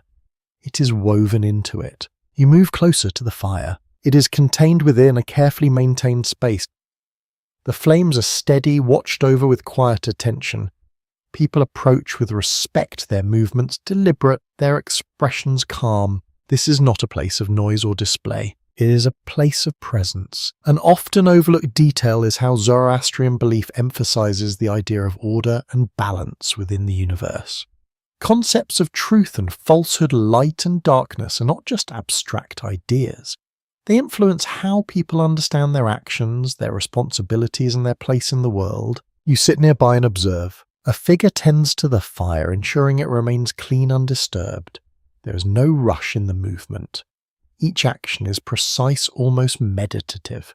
You begin to understand that this is not just ritual, it is continuity. Some researchers have explored whether Zoroastrianism during this period functions primarily as a personal belief system or as a tool of state cohesion. The answer appears to be both. It shapes individual identity while also reinforcing the broader structure of society. You listen as soft words are spoken. The language carries a rhythm, a repetition that feels intentional. Even without understanding the meaning fully, you sense its importance. It connects the present moment to something much older, something carried across generations. A quieter detail reveals itself in how this belief system influences daily decisions. Truthfulness is valued not only in speech but in action. Order is reflected not just in governance but in personal behavior. Cleanliness, responsibility, and care become part of everyday life, shaped by these underlying ideas. You walk through the surrounding area and notice how this influence extends beyond the fire temple. Homes are maintained with care, spaces are kept organized. There is a subtle alignment between belief and environment. This creates a sense of consistency, not enforced loudly, but present everywhere. Specialist continues to consider how deeply Zoroastrian values shape the long-term identity of Persian culture. While later transformations will bring new religious frameworks, many underlying concepts seem to persist, influencing behavior and thought across centuries. You pause near a group engaged in quiet conversation. Their discussion is calm, reflective. It is not about immediate concerns, but about meaning, about understanding, about how to live in alignment with something greater than themselves. You realize that this is another form of power, not external, not visible in structures or systems, but internal, a guiding framework that shapes how people think, act, and relate to one another. As the day progresses, the light remains soft, filtered through a calm atmosphere that feels almost suspended in time. You begin to sense how this spiritual layer strengthens the structure you observed earlier. Governance provides organization. Roads provide connection, but belief provides purpose. Without it, the system might function, but it would not feel complete. You walk toward the edge of the settlement and look back. The fire continues to burn steadily. People move around it with quiet awareness and gettiness. Life continues, shaped by both visible and invisible forces. As afternoon fades into evening, the sky begins to darken once more. The firelight becomes more prominent, its glow steady and reassuring. You sit for a moment watching the flames. They do not rush. They do not change suddenly. They remain constant. And in that constancy, you begin to understand something essential. Empires are not sustained by structure alone. They are sustained by meaning, by shared beliefs that give direction to action, by ideas that endure even when systems shift. The stars begin to appear above, quiet and distant. Below them, the fire continues to burn, a symbol, a presence, a reminder that beneath the visible layers of history there are deeper forces at work, forces that guide, shape and sustain across generations. You take a slow breath, feeling the calm settle around you, and as you sit in the quiet glow, you realize that this inner dimension of Persia is just as important as anything you've seen so far. The journey continues now, carrying not only the weight of history, but the depth of belief. The fire's glow fades behind you as you step once more into open space, but something has shifted. The quiet certainty you felt in the structured world of belief and order now seems to loosen, as if the ground beneath history itself is beginning to move again. The air feels different, less contained, more uncertain. You walk along a path that once connected a stable and clearly defined world, but now carries the signs of change. Movement has returned not in the steady rhythm of trade or governance, but in waves. Groups travelling with purpose, carrying not only goods but ideas. New words begin to appear in conversation, new sounds, new meanings. A broadly accepted historical understanding tells us that in the 7th century, Arab forces move into Persian territories, bringing with them Islam, a new religious and political framework that will transform the region in profound ways. You begin to see the early signs of this transformation. You pass through a settlement where familiar structures remain, yet the atmosphere feels altered. Conversations include references you have not heard before. Practices are beginning to shift, though not all at once. There is no single moment where everything changes. Instead, it unfolds gradually. You sit near a small gathering where people speak quietly. Some continue older traditions. Others are exploring new ones. There is no immediate uniformity, only coexistence. An often underexplored detail is how long this process of transformation actually takes. While historical accounts sometimes present the transition as swift, the lived reality is far more gradual. Generations pass as beliefs evolve, adapt and merge in complex ways. You walk further and notice a space where people gather for prayer. The arrangement is different from what you saw before. The structure is simpler in some ways, yet it carries a clear sense of direction and unity. Movements are synchronized. Words are spoken in a shared rhythm. You observe quietly, sensing the calm focus in the space. Some researchers have examined whether the spread of Islam in Persia is driven more by political change or by gradual cultural adoption. The evidence suggests a combination of both, with different regions experiencing the transition in different ways. You continue walking and begin to notice how language itself starts to shift. Certain words are replaced, others are added. Communication becomes layered, carrying traces of what came before alongside what is emerging. A quieter detail reveals itself in how Persian identity does not disappear during this period. Instead, it adapts. The language evolves but remains rooted. Cultural practices adjust, but many underlying patterns continue. You pass through a marketplace where this blending becomes visible. Goods are exchanged as before, but the conversations now include new expressions, new references. People navigate these changes with a quiet flexibility, adjusting without losing their sense of self. You begin to understand that this transformation is not about replacement. It is about integration. As the day progresses, the sun rises higher and the warmth spreads across the land. Life continues, though shaped by new influences. Children learn both old and new ways. Adults adjust their routines. Communities find balance between continuity and change. Experts continue to explore how Persian culture manages to remain distinct despite such a significant transformation. One possibility is its deep historical roots, which allow it to absorb new elements without losing its core identity. You walk toward the edge of the settlement and look out across the landscape. The land is the same. The mountains, the plains, the paths that stretch beyond sight, and yet the meaning of this place is evolving. As afternoon softens into evening, the light becomes gentler, casting a calm glow over the structures around you. People gather again as they always have. Some follow older traditions, others follow new ones. Many exist somewhere in between. You sit quietly observing the balance, and in this moment you begin to understand something important. Change does not always arrive as a clear break. Sometimes it moves slowly, layer by layer, until the world feels different even though much of it remains familiar. The sky darkens and the first stars appear once more. You take a slow breath, feeling the cool air return. Earlier you saw how belief shaped the structure of Persia. Now you see how new belief reshapes that structure, not by removing it entirely, but by transforming it from within.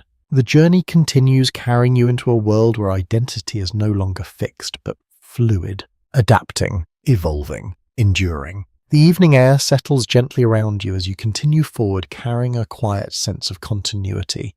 The transformation you just witnessed does not feel abrupt anymore. It feels absorbed, woven into the fabric of daily life in a way that is both subtle and enduring. You walk through a settlement where voices rise and fall in a steady rhythm. The words sound different now, yet something familiar remains beneath them. The patterns of speech, the cadence, the tone of conversation all carry echoes of what came before.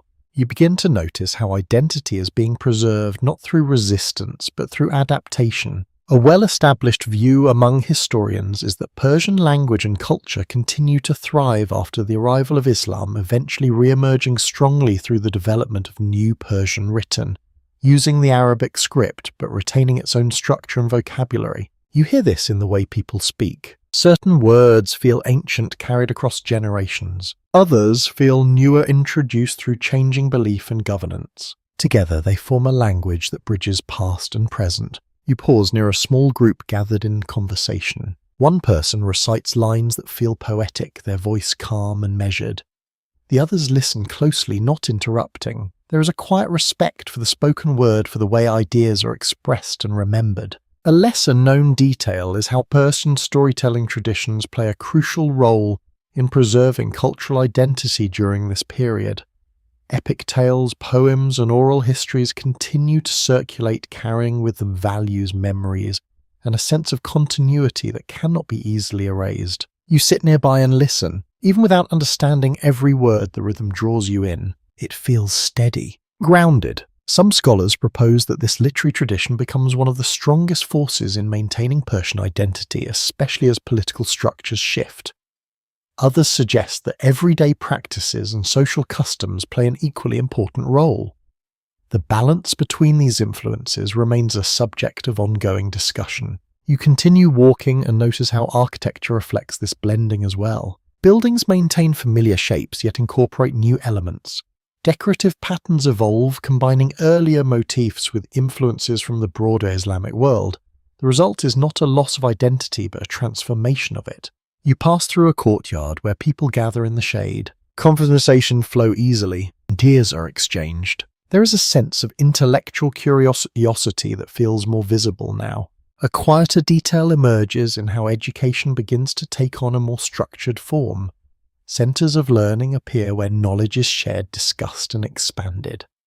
These spaces become important not only for religious study, but for science, philosophy, and literature. You watch as a teacher speaks to a small group. The tone is calm, the explanations clear. Questions are asked, considered, answered thoughtfully. Learning here feels like a shared process rather than a one-sided instruction. Researchers continue to explore how Persian scholars contribute to the broader intellectual world during this time, particularly in fields such as mathematics, medicine, and philosophy. The influence of these contributions extends far beyond the region itself. You walk further and notice how daily life continues with quiet consistency. Markets remain active, homes are maintained, families gather. The larger transformations do not disrupt these patterns.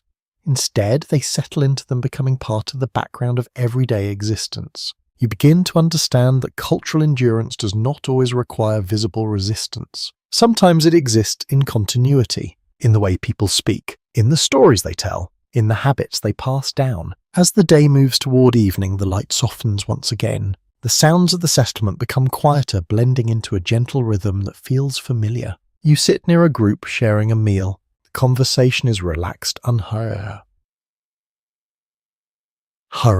There is laughter, quiet and warm, and in that moment you feel the presence of something that has not been lost. It has simply changed form. Experts continue to reflect on how Persian identity remains so resilient across periods of transformation. One possible explanation lies in its ability to adapt without losing its core, to absorb new influences while maintaining a sense of continuity. You take a slow breath, feeling the cool air return as the sky darkens. The stars begin to appear steady and unchanged. Below them life continues, not as it once was, but not entirely different either. And as you sit in the quiet, you realize that the story of Persia is not defined by what it loses. It is defined by what it carries forward. Through language, through culture, through memory. The journey continues now, shaped by a quiet persistence that moves through time without needing to announce itself. The night settles softly, and when morning returns, it carries with it a different kind of energy. Not restless, not hurried, but quietly expansive, as if ideas themselves are beginning to move more freely through the world around you. You walk into a space that feels alive in a new way, not through trade or governance, but through thought. Voices gather in calm discussion. Small groups sit together, surrounded by text tools and objects that suggest careful study. The atmosphere is focused, yet relaxed. There is no urgency here, only curiosity. A widely recognized development in this period is the flourishing of intellectual life across the Persian world, often referred to as part of the broader Islamic Golden Age. Scholars, poets and thinkers contribute to fields such as mathematics, medicine, astronomy and philosophy, building on earlier knowledge while also creating new ideas. You move closer to one of these gatherings. A figure speaks quietly, explaining a concept with patience. Others listen, occasionally asking questions not to challenge, but to understand more deeply. The exchange feels collaborative, not competitive. An often overlooked detail is how translation plays a crucial role in this intellectual expansion. Texts from Greek, Indian, and earlier Persian traditions are translated, studied, and expanded upon. Knowledge does not remain confined to one culture. It moves, adapts, and grows. You pause near at a table where manuscripts are being copied by hand. The work is slow and precise. Each word is written carefully, ensuring that meaning is preserved. There is a sense of responsibility here, and understanding that these ideas will travel far beyond this moment. Some researchers have explored whether this intellectual flourishing is driven more by individual scholars or by the support of political structures that encourage learning.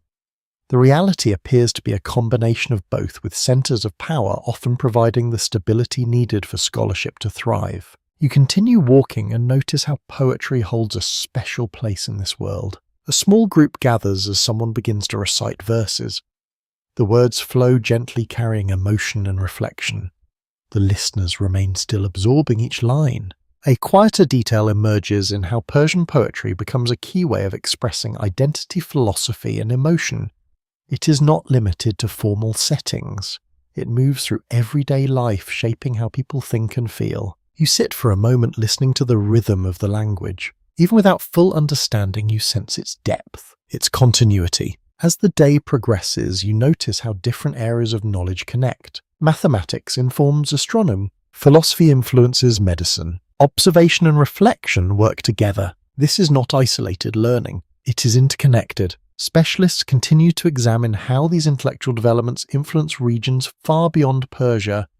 Ideas generated here travel across continents, shaping knowledge systems in ways that continue to have impact long after this period.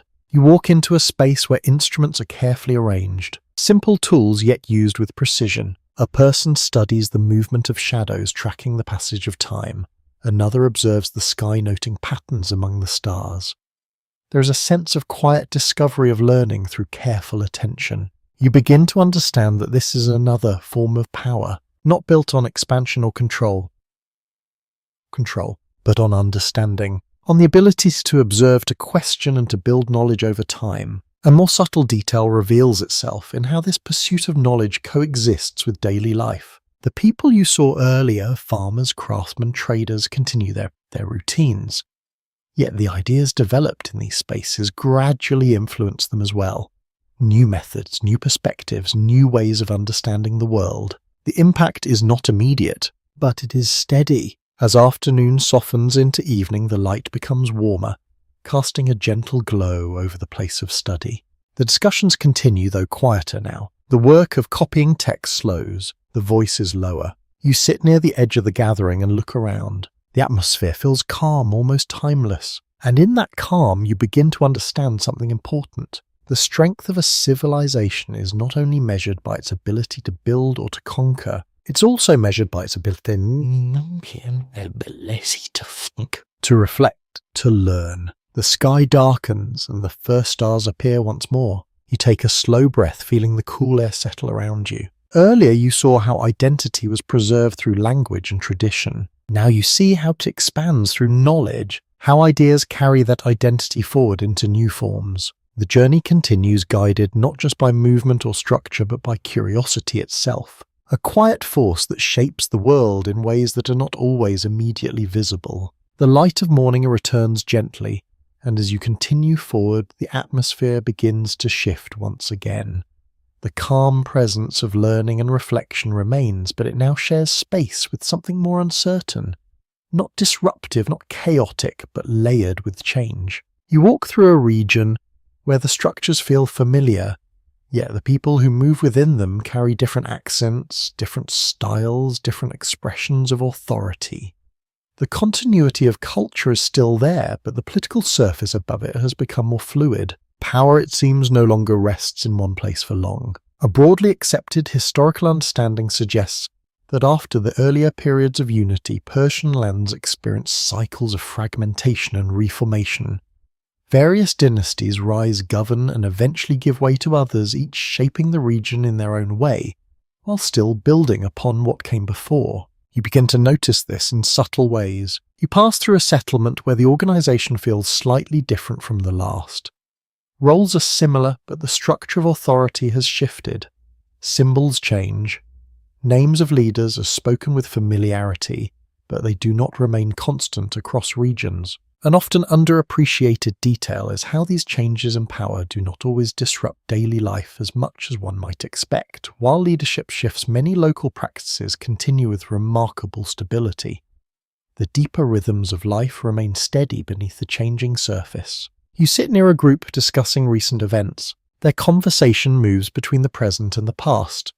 They speak of rulers who once held influence, of new figures who now shape decisions. There is awareness of change, but not panic. It is something they have come to expect. Some historians propose that this period of shifting dynasties actually strengthens cultural resilience, as communities learn to adapt repeatedly without losing their core identity. Others suggest that it creates challenges for long-term stability. The full impact remains open to interpretation. You continue walking and observe how different regions express authority in their own ways. In one place, governance feels more centralized. In another, more distributed. The variation does not break the larger continuity. Instead, it adds layers to it. A quiet detail emerges in how communication continues to connect these shifting centers of power. The networks you saw earlier, the roads, the exchange of goods and ideas remain active. They allow information to move even when political structures change. You walk through a marketplace that reflects this complexity. Goods from multiple regions are present. Styles overlap. Languages blend. The environment feels dynamic yet not unstable. You begin to understand that fragmentation does not necessarily mean collapse. It can mean diversification. As the day progresses, the sun rises higher and the warmth settles across the land. Activity continues steadily, though the underlying structure feels more flexible than before. You pass a group of travelers exchanging news. Their words carry information about distant regions, about changes in leadership, about shifting alliances. The details vary, but the pattern is consistent. Change is constant, yet life continues. Researchers continue to explore how these cycles of fragmentation influence the long-term development of Persian identity. One perspective suggests that repeated adaptation strengthens continuity, allowing the culture to persist even when political structures shift. You walk toward a higher point and look out across the landscape. There is no single center. No single authority dominating everything you see. Instead, there are multiple points of influence, each contributing to the whole. As afternoon begins to soften, the light becomes gentler and the pace of movement slows slightly. People gather as they always have. They share food. They speak quietly. They continue their routines. You sit among them observing the balance. And in this moment you begin to understand something important. Power does not always need to be unified to be effective. It can exist in multiple forms across different places connected by shared culture and experience. The sky begins to darken and the first stars appear once more. You take a slow breath, feeling the calm return. Earlier you saw how Persia built large unified systems. Now you see how it continues even when those systems shift. The identity of the land remains, not tied to a single ruler, not dependent on a single structure, but carried through people, through practices, through memory. The journey continues, moving through a world that is constantly changing on the surface, yet deeply continuous beneath. And as you sit in the quiet of the night, you realize that this ability to endure through change may be one of the most powerful aspects of Persia's long history. The air grows cooler as you move forward, carrying with it a sense that something more defined is about to take shape again. The shifting patterns of power you just witnessed begin to settle not into stillness, but into a new kind of clarity. You walk across a landscape that feels both familiar and newly aligned. The structures are more intentional, the symbols more consistent. The movement of people carries a quiet sense of shared direction. You begin to sense that identity itself is becoming more focused. A widely recognized turning point in this long story is the rise of the Safavid dynasty, which establishes a new political order and perhaps more importantly defines a religious identity that will shape the region for centuries. You move closer to a gathering space where people speak with a calm but purposeful tone. There is discussion not only of governance but of belief, of belonging, of what defines this land and its people. An often overlooked aspect of this transformation is how deliberately identity is shaped during this time. The Safavid rulers promote Twelver-Shia Islam as a central element of the state, distinguishing their realm from neighbouring powers and creating a stronger sense of internal cohesion. You sit quietly and listen. The conversations carry a depth that feels different from earlier periods. Belief is no longer only personal or local, it is becoming part of a shared national framework. You begin to see this reflected in everyday life. Rituals are more unified. Practices are more consistent across regions. There is a growing sense of collective identity that extends beyond local communities. Some researchers have explored whether this shift is driven primarily by political strategy or by genuine cultural evolution. The answer appears complex. It likely involves both as leadership and society influence each other over time. You walk through a marketplace and notice how this identity expresses itself visually. Clothing patterns show greater consistency. Symbols appear more frequently. There is a shared language of expression that feels more unified than before. A quieter detail emerges in how public spaces begin to reflect this change. Gatherings for religious observance become more structured, more widely attended. These moments bring people together in a shared experience that reinforces connection. You pause near one such gathering. The atmosphere is calm but focused. Voices move together in a steady rhythm. There is a sense of unity that extends beyond individual differences. You begin to understand that this is another form of strength, not based on expansion or movement, but on shared identity. Experts continue to examine how this period shapes the long-term distinction between Iran and its neighbours. The adoption of Shia Islam becomes a defining characteristic, influencing not only religious life but also political relationships and cultural expression. You walk further and notice how governance aligns with this identity. Decisions reflect shared beliefs. Authority is connected not only to leadership but to religious legitimacy. The system feels integrated with fewer divisions between political and spiritual life. As the day progresses, the sun rises higher and the warmth spreads across the land. Activity continues, but there is a noticeable consistency in how people move, speak, and interact. The variation you saw earlier has not disappeared, but it is now held within a clearer framework. You sit for a moment and reflect on the changes. Earlier, the land carried many identities blending and adapting across time. Now it carries a stronger sense of definition. a shared understanding of what it means to belong. As afternoon softens into evening, the light becomes gentler. People gather as they always have, but the atmosphere feels more unified. The conversations, the rituals, the patterns of daily life all reflect a common thread. You take a slow breath, feeling the calm settle around you. And in this moment, you begin to understand something important. Identity can be shaped, strengthened, defined over time, not through force alone, but through shared belief and experience. The sky darkens and the first stars appear once more. You remain still, observing the quiet continuity of life beneath them. Earlier you saw how Persia adapted through change and fragmentation. Now you see how it gathers itself again,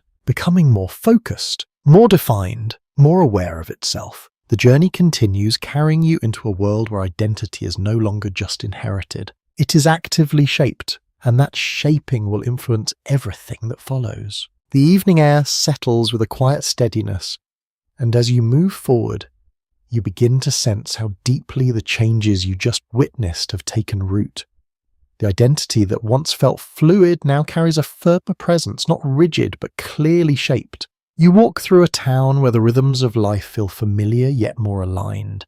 The sounds of conversation, the patterns of movement, even the way people gather seem to follow a shared understanding that did not exist so clearly before.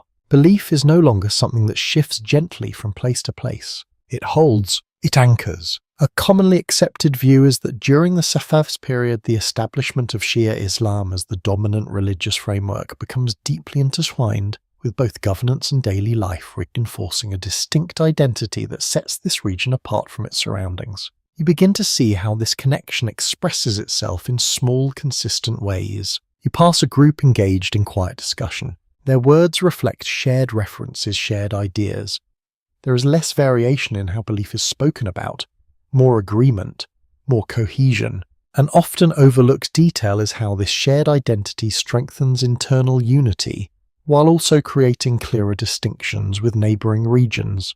Differences in belief become more visible, shaping not only internal life but also external relationships. You continue walking and notice how public gatherings reflect this change. They are more structured, more widely attended.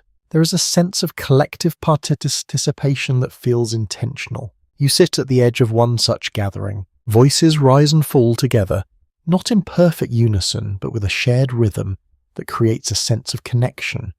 The atmosphere is calm, focused, and deeply rooted in shared experience. Some researchers have explored whether this increased unity also brings challenges, particularly in how diversity within the region is managed. While a shared identity strengthens cohesion, it may also create tension for those whose practices differ. The full picture remains complex. You walk further into the town and observe how this identity extends into governance. Decisions are framed within a shared belief system. Authority is reinforced not only through position but through alignment with these values. This creates a system where political and spiritual life are closely connected. A quieter detail reveals itself in how education adapts to this environment. Learning is not only about practical skills or intellectual exploration, it also includes the transmission of shared beliefs, ensuring that the identity you are witnessing continues across generations. You watch as a teacher speaks to a small group. The tone is steady, the message clear.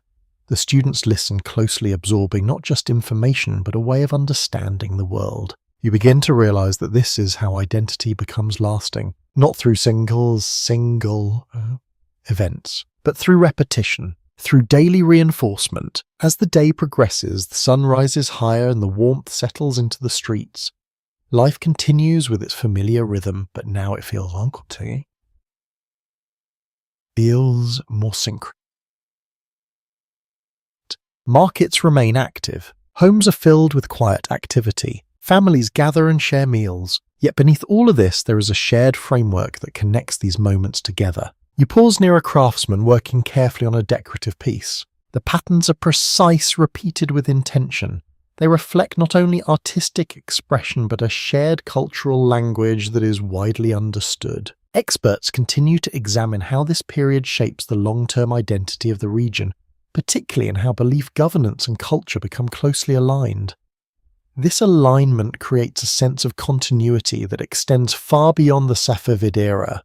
You walk toward the edge of the town and look out across the surrounding land. The fields stretch outward as they always have. The roads continue to connect distant places. But now the meaning of these spaces feels more unified. As afternoon begins to soften, the light becomes gentler, casting a calm glow over everything around you. People gather again, their movements steady, their conversations relaxed. You sit among them feeling the quiet presence of shared identity. And in this moment you begin to understand something important. Strength is not always about expansion or resistance. Sometimes it is about definition, about knowing who you are, about creating a sense of belonging that is clear and enduring. The sky darkens and the first stars appear once more. You take a slow breath, feeling the cool air settle around you. Earlier, the land carried many overlapping identities blending and shifting across time. Now it carries a stronger sense of self, a shared understanding that connects people across distance and difference. The journey continues, moving through a world where identity is no longer uncertain, but firmly rooted in belief practice and shared experience. The quiet unity you have been feeling begins to shift again, not from within, but from beyond the horizon. As you walk forward, the air carries a subtle tension, one that does not come from the land itself, but from distant forces slowly moving closer. The town you enter feels steady, yet more alert than before. Conversations include references to places far away, names that do not belong to this land, movements that originate from beyond its familiar boundaries. A broadly accepted interpretation of this period suggests that as global trade expands and maritime routes become more important, European powers begin to take a greater interest in Persian territories.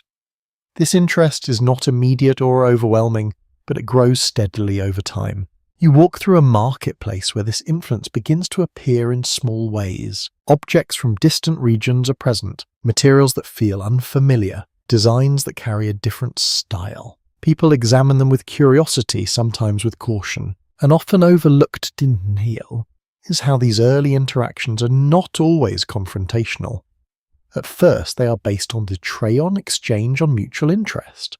Goods move between regions and with them ideas and knowledge. You pause near a group of traders engaged in discussion. Their words move between languages, adjusting as needed. There is a careful balance in their tone, a recognition that these exchanges require understanding as much as negotiation. Some researchers have explored whether Persian leaders initially viewed these foreign powers as temporary trading partners rather than long-term political influences. The early stages suggest a degree of openness, though the full implications are not yet clear. You continue walking and begin to notice how awareness of the outside world increases. Information travels more frequently. Reports of distant events become part of everyday conversation. The sense of being connected to a larger global system grows stronger. A quieter detail reveals itself in how this external contact begins to influence internal decisions. Trade routes are adjusted. Resources are managed with greater attention. Leaders consider not only local conditions but also developments far beyond their immediate control. You walk toward a gathering where these matters are being discussed. The tone is calm but thoughtful. There is no panic, only careful consideration. The people here are aware that something is changing, even if its full shape is not yet visible. You sit and listen. The conversation moves between opportunity and caution, between curiosity and concern. This balance feels important. As this day progresses, the sun rises higher, casting a steady light across the town. Activity continues, but there is a subtle shift in how people move. There is more awareness, more attention to detail. Experts continue to examine how these early interactions with European powers gradually evolve from trade relationships into more complex forms of influence. Economic interests begin to intersect with political ambitions, creating new dynamics that reshape the region over time. You walk through a quieter area and notice how local life remains largely unchanged. Families continue their routines. Work continues as it always has. The external influences do not immediately alter these patterns. Instead, they exist alongside them, slowly gaining presence. You begin to understand that change often enters quietly, not through sudden disruption, but through gradual integration. As afternoon begins to soften, the light becomes warmer, casting a gentle glow across the landscape. You walk toward the edge of the town and look out across the horizon. Somewhere beyond what you can see, new forces are moving. New interests are forming, new connections are being established, and over time these will begin to shape the direction of this land. You take a slow breath, feeling the calm settle around you despite the underlying tension. The sky begins to darken and the first stars appear once more. People gather, as they always have, sharing food, speaking quietly, continuing their routines. Yet beneath this familiar rhythm, something new is present. A growing awareness of the wider world, and with it a new layer of complexity. You sit in the quiet and reflect on what you've seen. Earlier, the identity of this land was shaped mostly from within. Now it begins to interact more directly with forces from outside. The journey continues, moving into a world where internal strength will be tested by external influence. And as you watch the stars settle into Poissy, place above you, you sense that the balance you have been observing is about to become more difficult to maintain. The morning arrives with a faint heaviness in the air, as if the quiet awareness you felt the night before has begun to settle into something more tangible. You continue walking, and the landscape feels familiar, yet there is a subtle strain beneath its calm surface. The town you enter appears steady at first. Markets open, voices rise gently, daily routines continue. But as you move closer, you begin to notice the details. Conversations are more cautious, movements feel slightly restrained. There is an awareness of pressure not immediate but persistent. A broadly accepted historical understanding points to the Qajar period as a time when Persia faces increasing internal weakness alongside growing external influence. The balance that once held steady begins to shift, creating challenges that are difficult to resolve. You walk through a street where people gather in small groups speaking quietly. Their words carry concern, though it is not expressed openly. There is a sense that decisions made far away are affecting life here in ways that are not always fully understood. An often overlooked detail is how economic strain becomes a central issue during this time. Trade agreements, resource control, and financial pressures begin to influence daily life, sometimes in ways that are subtle but deeply felt. You pause near a shop where goods are displayed. The variety is still present, but there is a difference in how people interact with them. Purchases are more careful.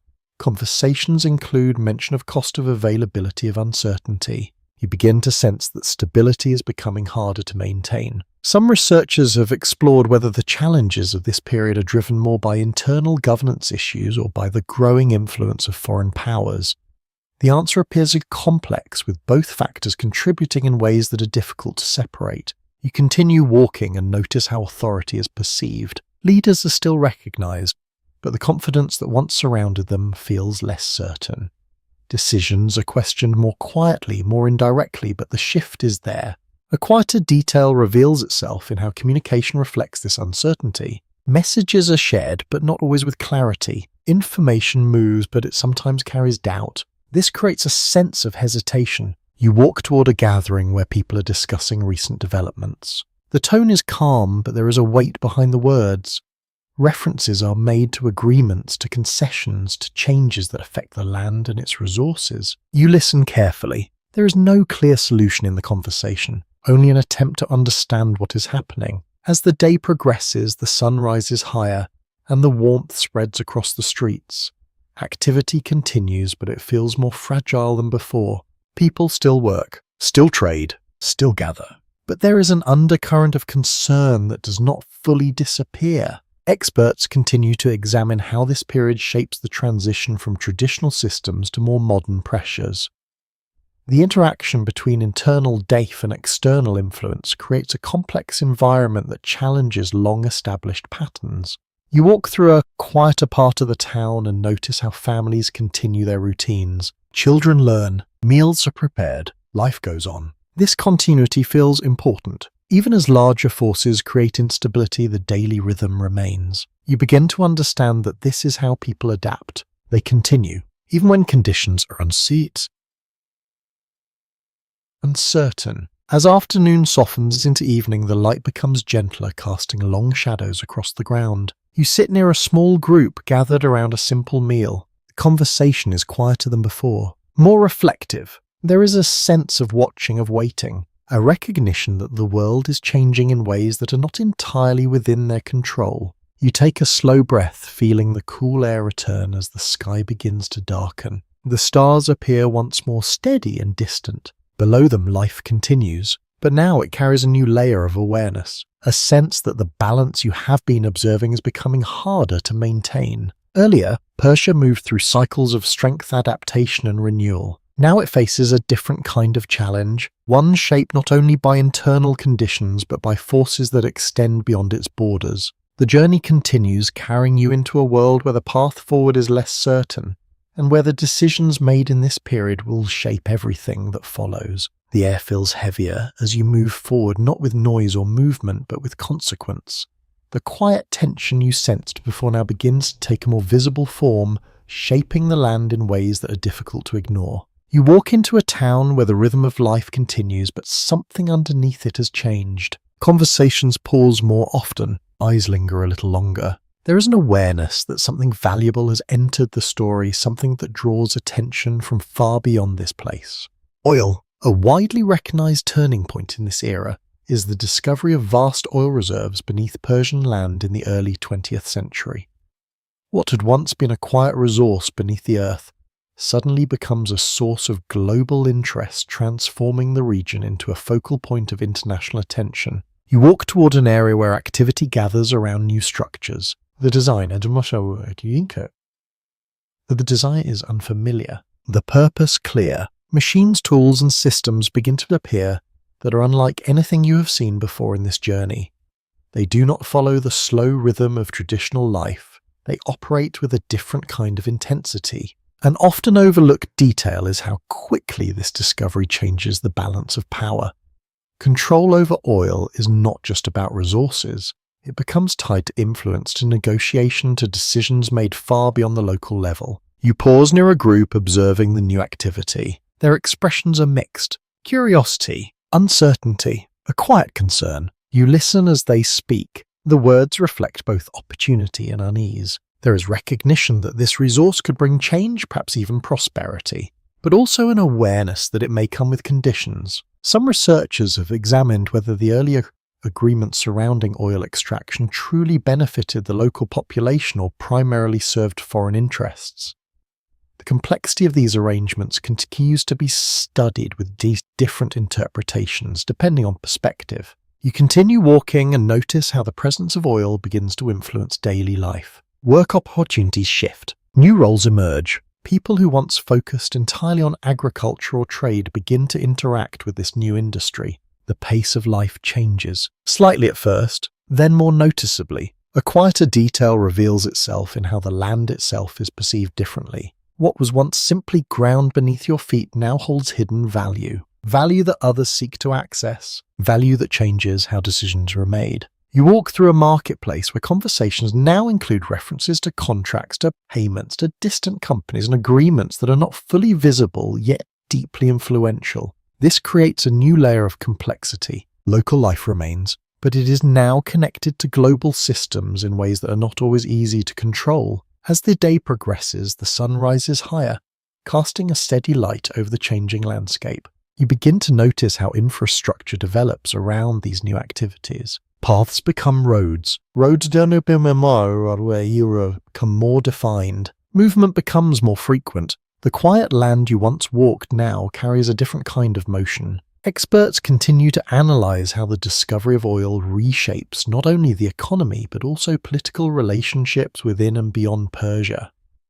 The resource becomes a central factor in negotiations, alliances, and tensions that will influence the future of the region. You walk toward the edge of the town and look out across the land. The familiar hills and plains remain, but now they are connected to something much larger. A global network of interest and influence. As afternoon softens into evening, the light becomes warmer, casting a gentle glow over both the old and the new. Traditional homes stand beside newer structures. Old routines continue alongside emerging ones. The contrast is visible, but it's not yet fully resolved. You sit for a moment watching as people move between these two worlds. Some embrace the changes, others observe cautiously. Most exist somewhere in between. You begin to understand that this moment is not just about discovery, it is about transformation, the kind that does not happen all at once, but unfolds over time, layer by layer.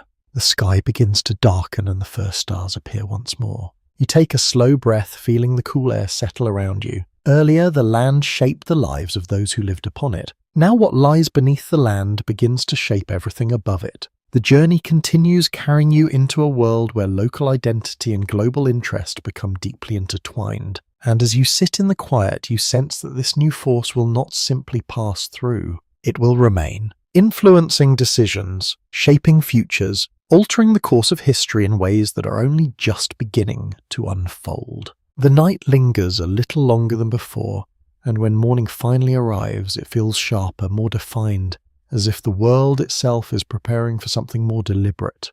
You continue walking and the landscape begins to change again. The land is still familiar, but the way people move through it has shifted. There is a new sense of direction, a new pace. Not rushed, but purposeful in a different way. You enter a city that feels more structured than anything you have seen so far. Streets are wider. Buildings rise with greater uniformity. Movement flows in more organized patterns. The atmosphere carries a quiet determination. A well-established historical view identifies this period as the rise of the Pahlavi era, when Persia is officially renamed Iran in the early 20th century and begins a process of rapid modernization under centralized leadership. You walk along a street where this transformation is clearly visible. Traditional architecture stands alongside newer construction. Clothing styles begin to change. Conversations include references to reform, to progress, to the idea of becoming something new while still carrying the weight of the past. An often underappreciated detail is how deliberate this modernization effort is. It is not simply a natural evolution. It is guided, directed, shaped by leadership that seeks to redefine the country's place in the modern world. You pause near a group discussing these changes. Their voices are calm but thoughtful. There is curiosity. There is hope, but also hesitation. You listen as they speak about new systems, new expectations, new ways of organizing life. Some welcome these changes. Others question them quietly. Some researchers have explored whether this period of modernization strengthens the nation or creates tension between tradition and new identity. The answer appears complex, with both outcomes unfolding at the same time. You continue walking and notice how education becomes more structured. Schools appear with clearer organization. Learning becomes more formalized. There is an emphasis on preparing for a future that feels different from the past. A quieter detail reveals itself in how language and culture are actively preserved even as change accelerates. The name Iran itself reflects a deeper historical identity tied to the concept of the land of the Aryans, connecting the modern days to its own. This suggests that even in transformation there is an effort to maintain continuity. You walk through a public space where people gather. The atmosphere is different from earlier periods, more open, more aware of the wider world. Discussions include references to other countries, to global developments, to ideas that travel quickly across borders. You begin to sense that this is a turning point, not just in structure, but in perception, how people see themselves, how they understand their place in the world. Experts continue to examine how the Pahlavi reforms reshape Iranian society, influencing everything from infrastructure to social norms.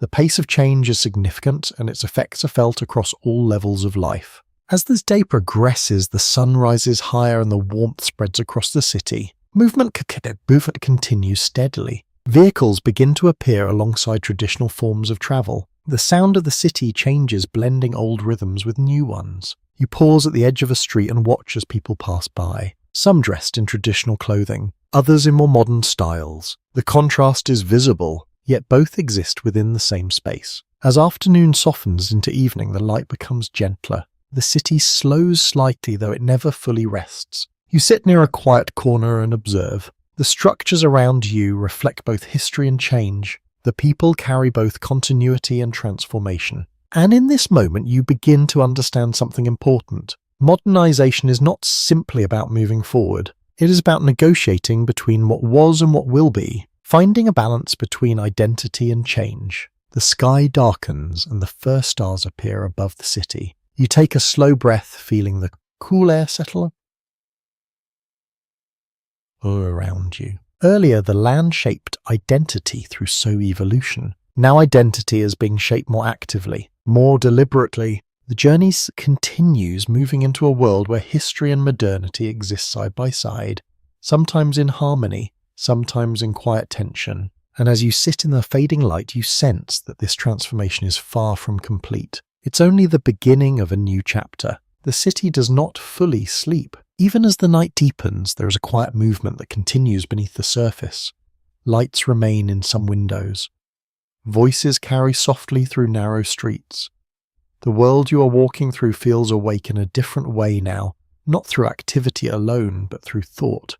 When morning returns, it brings with it a sharper clarity. You step back into the streets, and the contrast you noticed before feels more pronounced.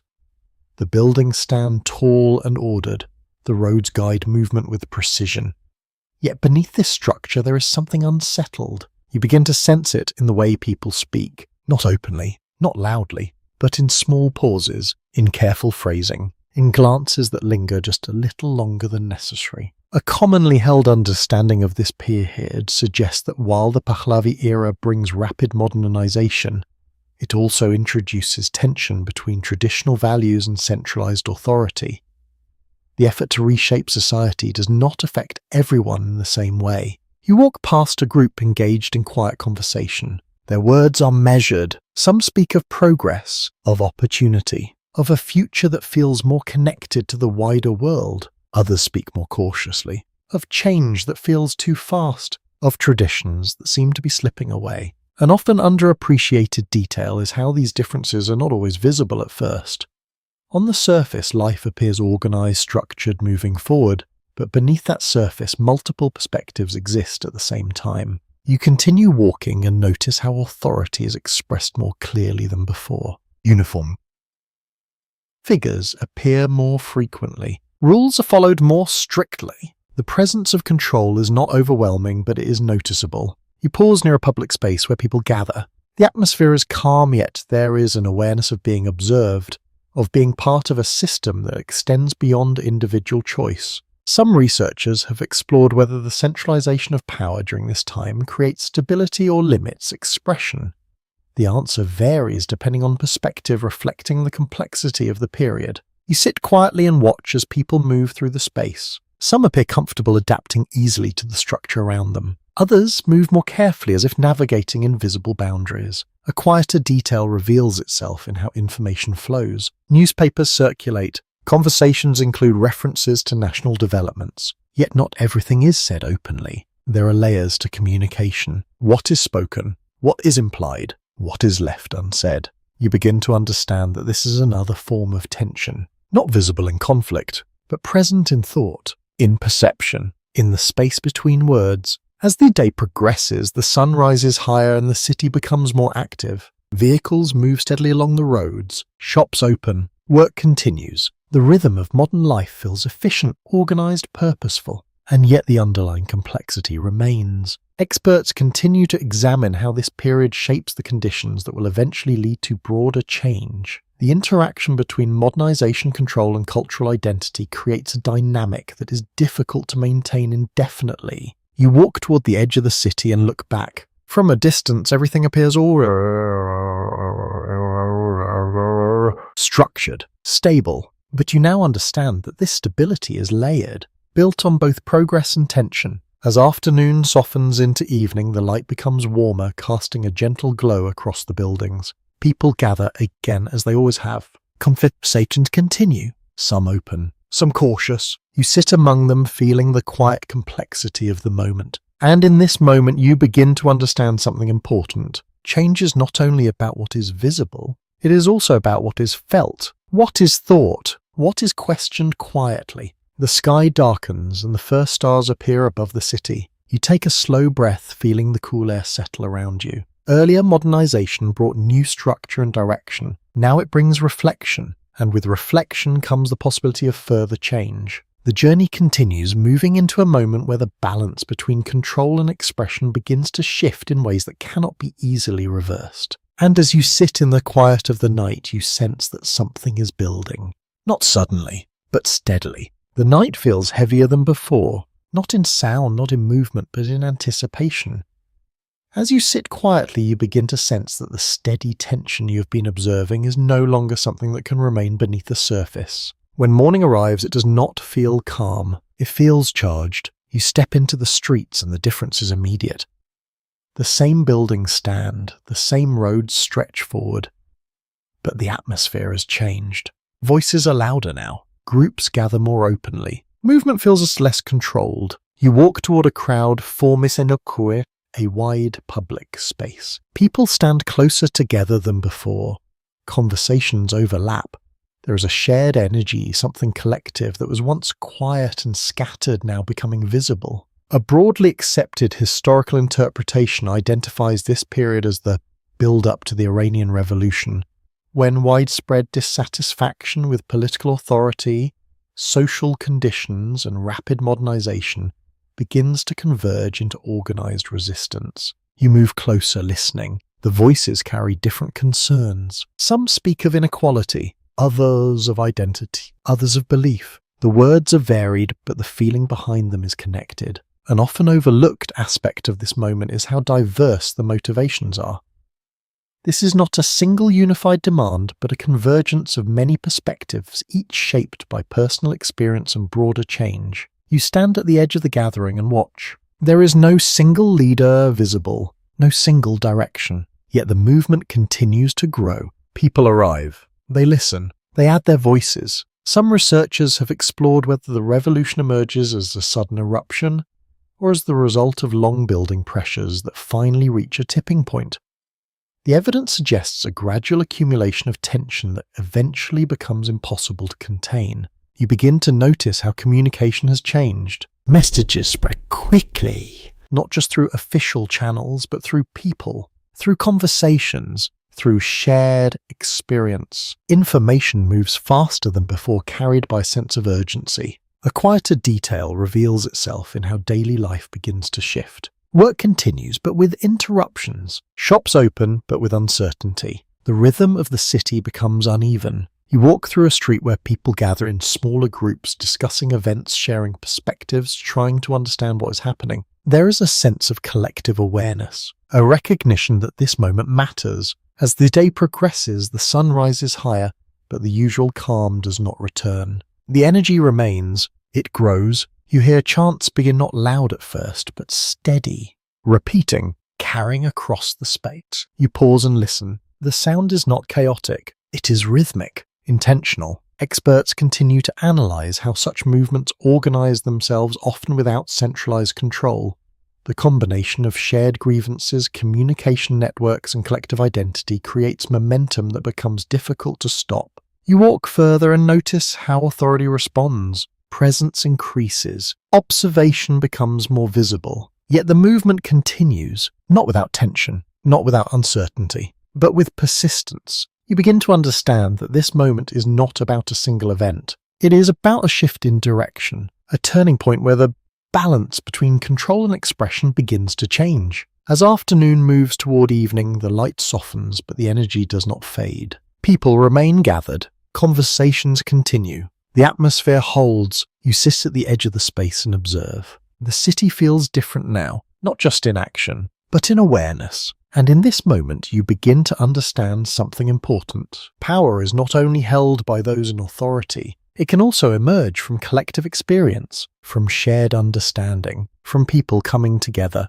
The sky darkens and the first stars appear above. But the night does not bring the same quiet as before. There is movement, there is sound, there is change. You take a slow breath, feeling the cool air against your skin. Earlier tension remained beneath the surface. Now it has risen, visible, active. And as you sit in the dim light of evening, you sense that this is only the beginning. The journey continues, moving into a moment where everything you have seen begins to shift more rapidly, and where the future is about to take a form that cannot yet be fully seen. The night does not fully settle. Even as darkness spreads across the city, the movement continues.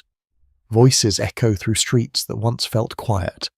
Light flickers from windows where people remain awake, speaking in low but steady tones. When morning arrives, it carries with it a sense that something has already changed. You step forward and the atmosphere feels different from the day before. Not just tense, transformed. You walk through streets where the presence of authority has shifted. The structures remain, but the way people relate to them feels altered. There is less hesitation in movement, more clarity in expression. A widely recognized turning point follows the revolutionary momentum you just witnessed, leading to the establishment of a new system centered around religious leadership, with figures such as Ayatollah Khomeini playing a central role in shaping the direction of the country. You move toward a gathering where people listen closely to a voice being shared, not necessarily in person, but carried through recordings, through repetition, through collective attention. The message is clear, grounded in belief in identity and a redefinition of authority. An often underexplored detail is how communication during this time extends beyond traditional structures. Messages spread through informal networks, through recordings and shared spaces, allowing ideas to reach people quickly and consistently. You sit quietly and observe. The tone of conversation has changed. There is less uncertainty, more conviction. People speak with a clearer sense of direction, even if not everyone agrees. Some researchers have examined whether this new system emerges primarily from religious motivation or as a response to political and social conditions. The conclusion often points to a combination of both, with belief and circumstance reinforcing one another. You continue walking and notice how public spaces reflect this transformation. Symbols change. Expressions of identity become more visible. The atmosphere carries a sense of purpose that feels distinct from the uncertainty of earlier moments. A quieter detail reveals itself in how daily life begins to reorganize. Routines remain, but they are shaped by new expectations. Practices align more closely with the evolving system. People adjust not all at once, but steadily. You walk through a marketplace where activity continues, yet the tone is different. Conversations include references to new rules, new ideas, new structures. There is adaptation. There is adjustment. There is continuity, but within a new framework. Observers continue to analyze how this shift reshapes the relationship between governance and belief. The integration of religious authority into political structure creates a system that operates differently from what came before. You pause near a group engaged in discussion. Their voices are calm but firm. There is less hesitation in what is said. More clarity, more definition. You begin to understand that this is not simply a continuation of earlier patterns. It is a reconfiguration, a reshaping of how power is understood and expressed. As the day progresses, the sun rises higher, casting a steady light across the city. Movement continues, life continues, but the underlying structure has changed. You walk toward the edge of the city and look back. The buildings are the same, the streets are the same. Yet the meaning of these spaces feels different. As afternoon softens into evening, the light becomes warmer and the pace of movement slows slightly. People gather again, as they always have, but the conversations now reflect a new reality, a new system, a new understanding of identity and authority. You sit quietly among them observing, and in this moment you begin to understand something important. Revolutions are not only about change, they are about redefinition. About reshaping the foundations of how a society understands itself. The sky darkens and the first stars appear once more. You take a slow breath, feeling the cool air settle around you. Earlier you saw how tension built beneath the surface. Now you see how it transforms into a new form. Structured, defined, carrying both continuity and change. The journey continues, moving into a world where the past and present are woven together in new ways, and where the identity of this land continues to evolve, shaped by forces both old and new. The city feels quieter now, not silent, not empty, but settled in a way that suggests adjustment rather than unrest. The movement you witnessed before has not disappeared, but it has found a new rhythm, one that feels more measured, more contained. You walk through the streets as morning light spreads across buildings that have seen many versions of history pass through them. The air is cool and the sounds of daily life return softer, steadier. People open shops. Conversations begin again. Life continues. Yet beneath this familiar surface, the world feels more complex than ever. A widely accepted understanding of the modern era is that Iran now exists within a deeply interconnected global system, navigating relationships with other nations while maintaining a distinct political and cultural identity shaped by its long history. You begin to notice how this complexity reveals itself. You pass a group discussing events beyond the city. Their words include references to distant countries, to agreements, to tensions that extend far beyond what you can see. The local and the global now exist side by side, influencing one another continuously. An often overlooked detail is how everyday awareness of global events becomes part of daily life. People do not need to travel far to feel the effects of international decisions. Information reaches them quickly, shaping perspectives and conversations. You pause near a small gathering. A device rests at the center, carrying voices from elsewhere. People listen closely, absorbing information, forming opinions. The connection to the wider world is no longer distant. It is immediate. You sit quietly and observe. The tone of discussion is thoughtful, measured. There is awareness of complexity of multiple perspectives. Some researchers have explored whether modern Iran's position in global politics is shaped more by historical memory or by present-day strategy. The reality appears layered with past experiences influencing current decisions in ways that are not always visible. You continue walking and notice how identity expresses itself in subtle ways. Clothing reflects both tradition and modern influence. Language carries both historical depth and contemporary adaptation. The city itself feels like a blend of different times existing together.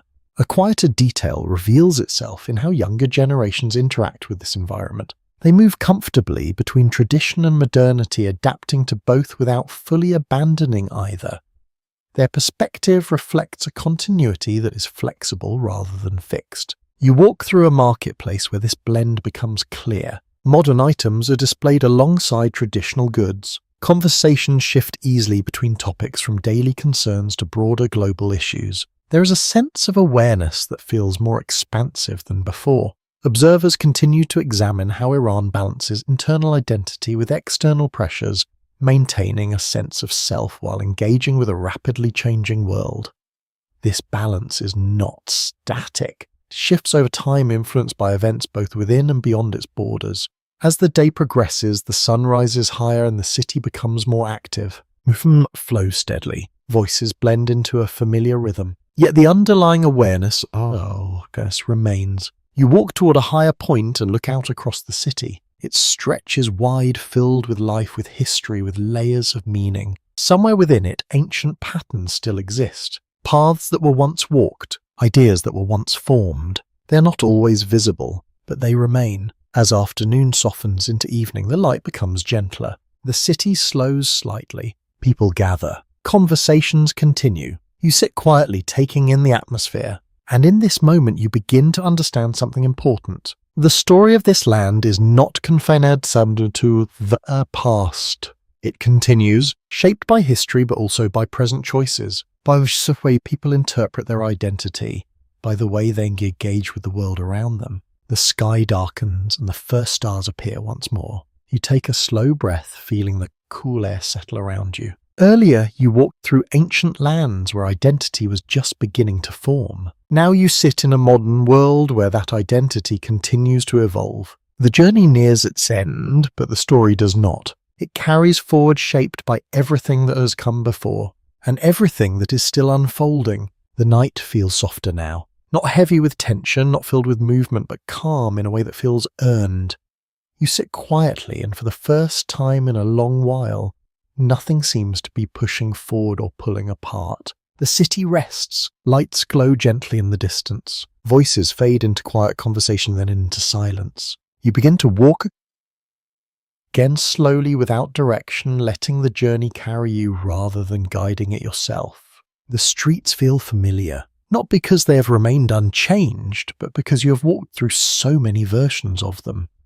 Through ancient paths shaped by survival, through empires built on connection and structure, through moments of conflict, transformation and renewal. And now everything feels layered, present at once. You reach a quiet rise and pause. From here you can see the city stretching outward, its light scattered like small reflections of the stars above. It no longer feels like a single place. It feels like many moments resting together. A widely accepted understanding among historians is that Modern Iran is not simply the result of recent events, but the continuation of a long and complex historical process shaped by thousands of years of cultural, political, and social evolution. You take a slow breath, the air is cool, still, and in that stillness you begin to feel the continuity of everything you have seen. A quieter detail emerges as you stand there. The names have changed, the systems have changed, the structures have risen and fallen, yet something has remained. Not fixed, not unchanging, but persistent. You think back to the early plateau where small communities learned to survive in a difficult land, to the emergence of leaders who brought people together, to the roads that connected distant worlds, to the systems that organized vast territories, to the moments of blending, of adaptation, of renewal, to the quiet endurance of language, of culture, of identity. Specialists continue to explore how this continuity persists across such dramatic transformations. Some suggest it lies in shared memory, others in cultural practices that adapt without disappearing. The answer, like the history itself, is layered.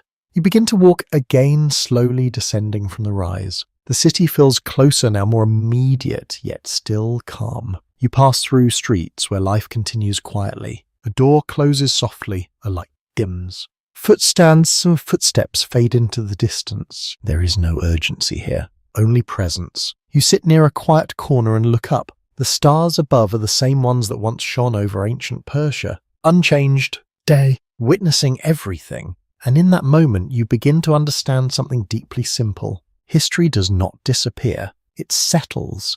It layers itself into the present. It shapes the way people move, think, and understand their place in the world, even when they are not fully aware of it. The identity of this land is not a single story.